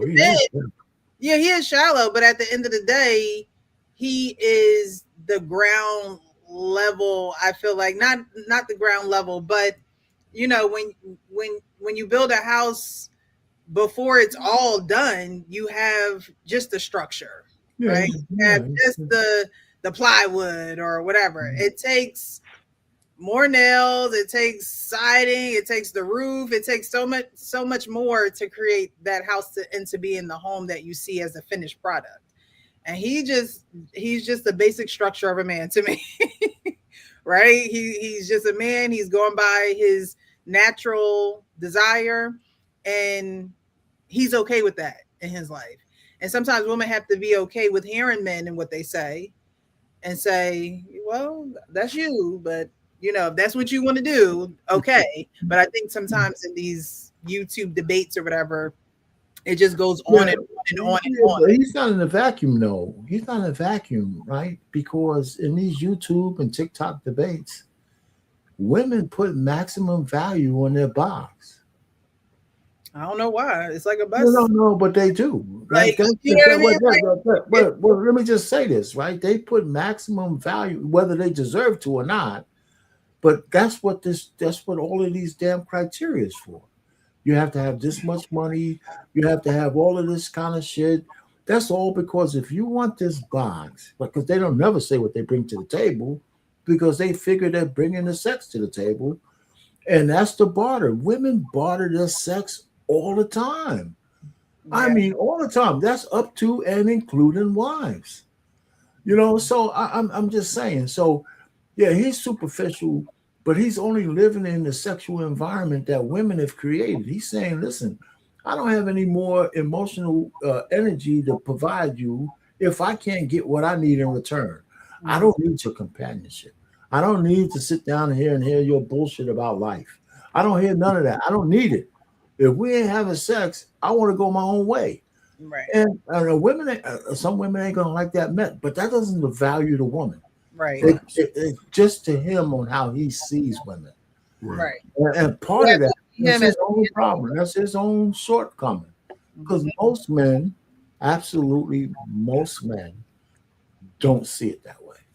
That's why men out here who acquiesce to women, simp and do anything. Listen, he is an anomaly. Some men might dream that that's their thing, but that's not how they behave. Some men will just love to be around in sniffing distance of a beautiful. Yeah, he's definitely like on an island by himself. Yeah. I mean, there probably are other guys out there like him because, like you guys were saying, he probably experienced something that, it just took him over the edge when he was like, okay, look, if I can't get what I want, I'm not going to be their friend. I'm not going to give them that energy that they're looking for. Because I definitely didn't agree with him talking about he shouldn't protect somebody if he's a friend with them. Crazy. Like that was kind of retarded because, you really have to think about like, what if someone tried to hurt like your sister or your daughter if you had kids, and would you want that person, right? Would you want somebody to, look out for them, or would you want somebody to do something, and so I think a lot of his moral values have really taken a back seat to what he I agree. is actually doing. And so, but he's telling the women the baseline of what he is. Mm-hmm. Like he's saying, hey, this is, whenever he meets these girls, he's like, okay, look, this is what I'm looking for. This is what I'm not looking for. But some women do the same. They'll be like, look, if you can't, like Arpane was saying, like if you can't, give me this bag, or if you can't pay for my nails, if you can't do these types of things, like, there's really no need for us to even communicate.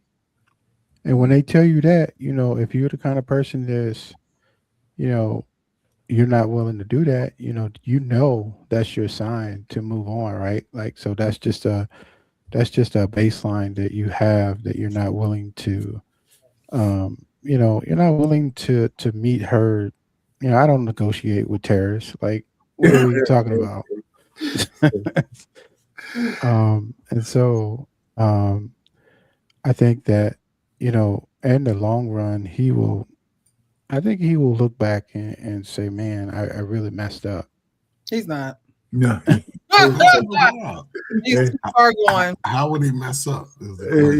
Well, I'm saying morally, like, there comes a time in your life where you look back and you think about all of the decisions that you have made.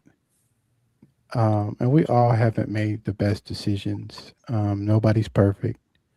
And I think at some point he will look back on his life and be like, man, I really shouldn't have did a lot of the things that I did, or treated people the way that I treated them. Because just because he's talking like that online, that doesn't mean that he is like Coach said, it doesn't mean that he's actually doing what he's talking about. Like, and so he could have just been hurt really bad, and he's trying to feed that hurt, right? And so eventually, at some point, or he might not ever, he might just have it locked in a box somewhere, and he will never open that box ever again. But some get like that. Yeah. It's an old play off Cam Newton. Huh? What'd you say, Jim? It's an old play. Jeanette, I was about to call you. The way Cam Newton is speaking and living now, guys are starting to gravitate towards that mindset. He says it. I don't want to be around, because women come on the show every day trying to throw that monkey in them, and we can be friends and da da da da. That shit sound good until they in that space. And I think I can tell that he's sort of adopted some of that ideology, but I would like to know his why. Mm-hmm.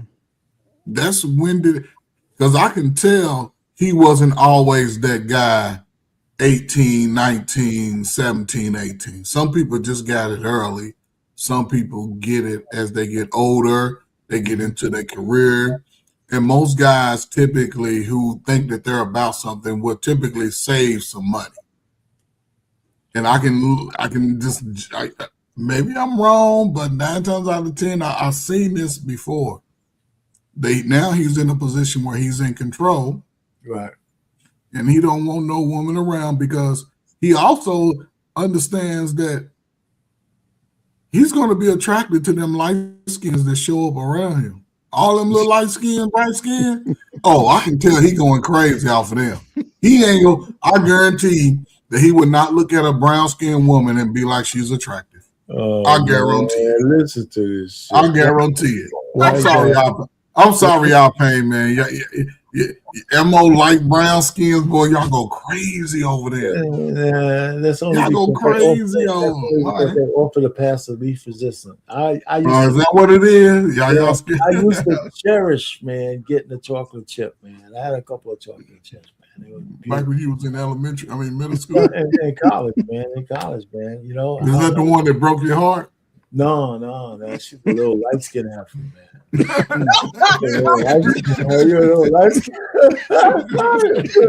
skin after, man. You know, she couldn't have been more than 5 feet tall. You know, shoot, man. I'll never forget her, man. All right, guys. Well, we're gonna wind it down to the final thoughts and get up out of here. We've been on here for quite a while. Everybody back there at Thursday. That's a good one. All right. Yeah, we'll start with you. We'll go to Coach Berg, and then we'll end with Mr. R-Pain. I think those are really good topics. Variety, and the last one definitely definitely pulled out some triggers in everybody. I could see, especially with the facial expressions. But I enjoyed it. You know, it's always a good time. I appreciate you. Thank you so much for being on the panel this evening. Coach Ferg, final thoughts? You know what, Precious?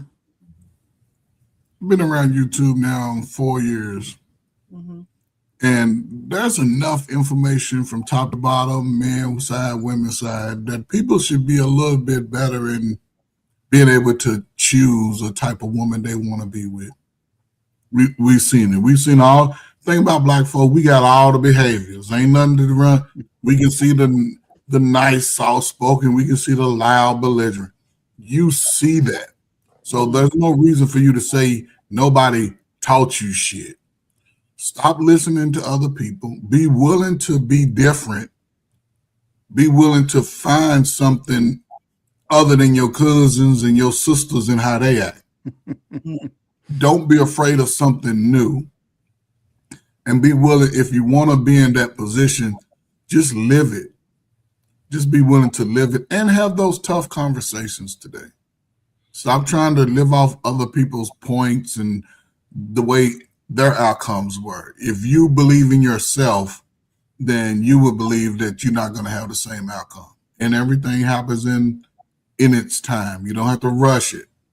Last thing, don't move in with no woman until you know that she's willing to put all of her Halloween candy, her Easter candy, everything into one basket.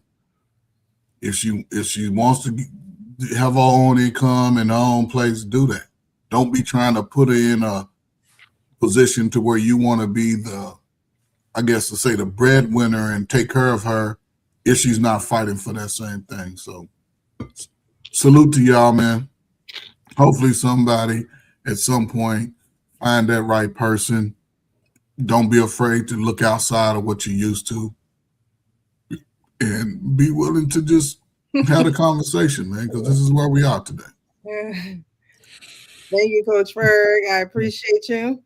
Mr. R-Pain, final thoughts? Yeah, you know, like I said, you know, it's harder for men to be friends with women because of the intimate nature of true friendship.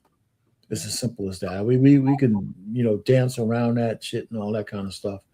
It's things that, you know, we can cleave to fellas, and we ain't talking about the gay stuff, and say the kind of things we need to say. Women change the environment when they're involved. Yeah.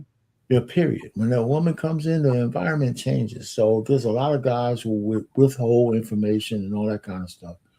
So if you have a cadre of women that you're having intimate conversations with, you know, it not only might, you know, you might have a sexual feeling, but if those women are in any kind of relationship with a solid man, he ain't gonna like that shit either. Right? So the point really is, it's not that you can't have relationships with women. You just have to have natural guardrails that matter, that you stick with, because if you leave it up to nature, somebody's banging somebody out. It's just gonna happen. It might not happen overnight, it might not happen quick, you know, but you know, that's how these things happen, you know. So that's that. But there's no. But if you're friends with a woman and is friends with benefits, it might last for a short period of time because somebody's going to catch feelings, and you'll share intimacy, sexual intimacy, and also all your secrets. And she might have a lover, and you might have one too. And now you're breaking somebody else's heart, but it's a secret between both of y'all, and then that causes negativity. Right? Because if you're both single, then it's not really friends with benefits. You guys are in a relationship, and so it's what you make it as. So I just think that, men and women could be acquaintances, they could be friends, but with the proper guardrails that need to be put in place. And it's as simple as that. It really is. I mean, I think we try to force feed what we think should happen as opposed to what reality is. We are creatures of nature, all of us, and we keep trying to fight that, and it's hurt us as human beings, I think. Anyway, that's all I have to say. Well, thank you to everyone who has watched this evening, peeked in, left a comment, was engaging in the chat, the Real Black Lexicon. Thank you so much for being here. Dylan, I appreciate your compliment. We've had some that I didn't highlight, but I appreciate you guys. Lee Turner's in the building this evening. Thank you guys so much for being here. I thought this was a good night for these topics. Arpain sent me one of these videos. He sent me another one too. So I totally forgot about that one. And if you got to promise to keep coming back so we can have these so we can get our weekly fix. So next week we'll go over one of the other ones that you sent me. But I don't mind you guys sending me different videos that you come across. I openly welcome that because sometimes I don't want to be scrolling for this content. Yeah. Okay. You got it. If you have it, you can definitely send it my way and we'll just create a show around it. I don't have any final thoughts this evening. I'm tired. I'm being honest. So I appreciate you guys. We will be back next week. I will be traveling this weekend. I'm being interviewed. So I'll be in Leon's neck of the woods this weekend. I don't know exactly, how close or, what the distance will be where I'll be and where he's at. But I will be in Maryland this weekend, and it's gonna be a good weekend. So I'm looking forward to that. Do you know how long it takes for her to actually present those episodes out to the internet, or she didn't disclose that? I just know that she records on Sunday, so I'm not quite sure exactly like when the interview is going to be dropping, but I know she does all her recording on Sundays. Yeah, I reached out to her. I'm sorry. I just want. Go ahead. You're doing an interview with a female? Yeah, about adoption. Oh, I was going to say, hold it down for us, precious man. Don't let us down, man. But it's about adoption. That's different. Salute to the adoptees, man. Salute to y'all, man. Thank you. Yeah, she was on our panel, the last adoptee panel that we had. Yeah, so yeah, I'm looking forward to that. Looking forward to stopping in DC, get my favorite pizza from Today's Pizza. Having a nice solo trip. I'm looking forward to that. But we'll be back next Tuesday here on the Real Precious. I'm sorry? Wednesday. Well, no, we'll be back Tuesday too. For the adoptee show. And then we'll be back Wednesday again for the men's forum for you guys. So we gotta advertise the Adoptee Foster Show. I would come up Be like, no, Wednesday. No, we will be back Tuesday and Wednesday. So thank you guys so much. Enjoy your evening and have a wonderful Thursday and even better weekend. I'll see you guys next week. Have a great evening. Have a good one.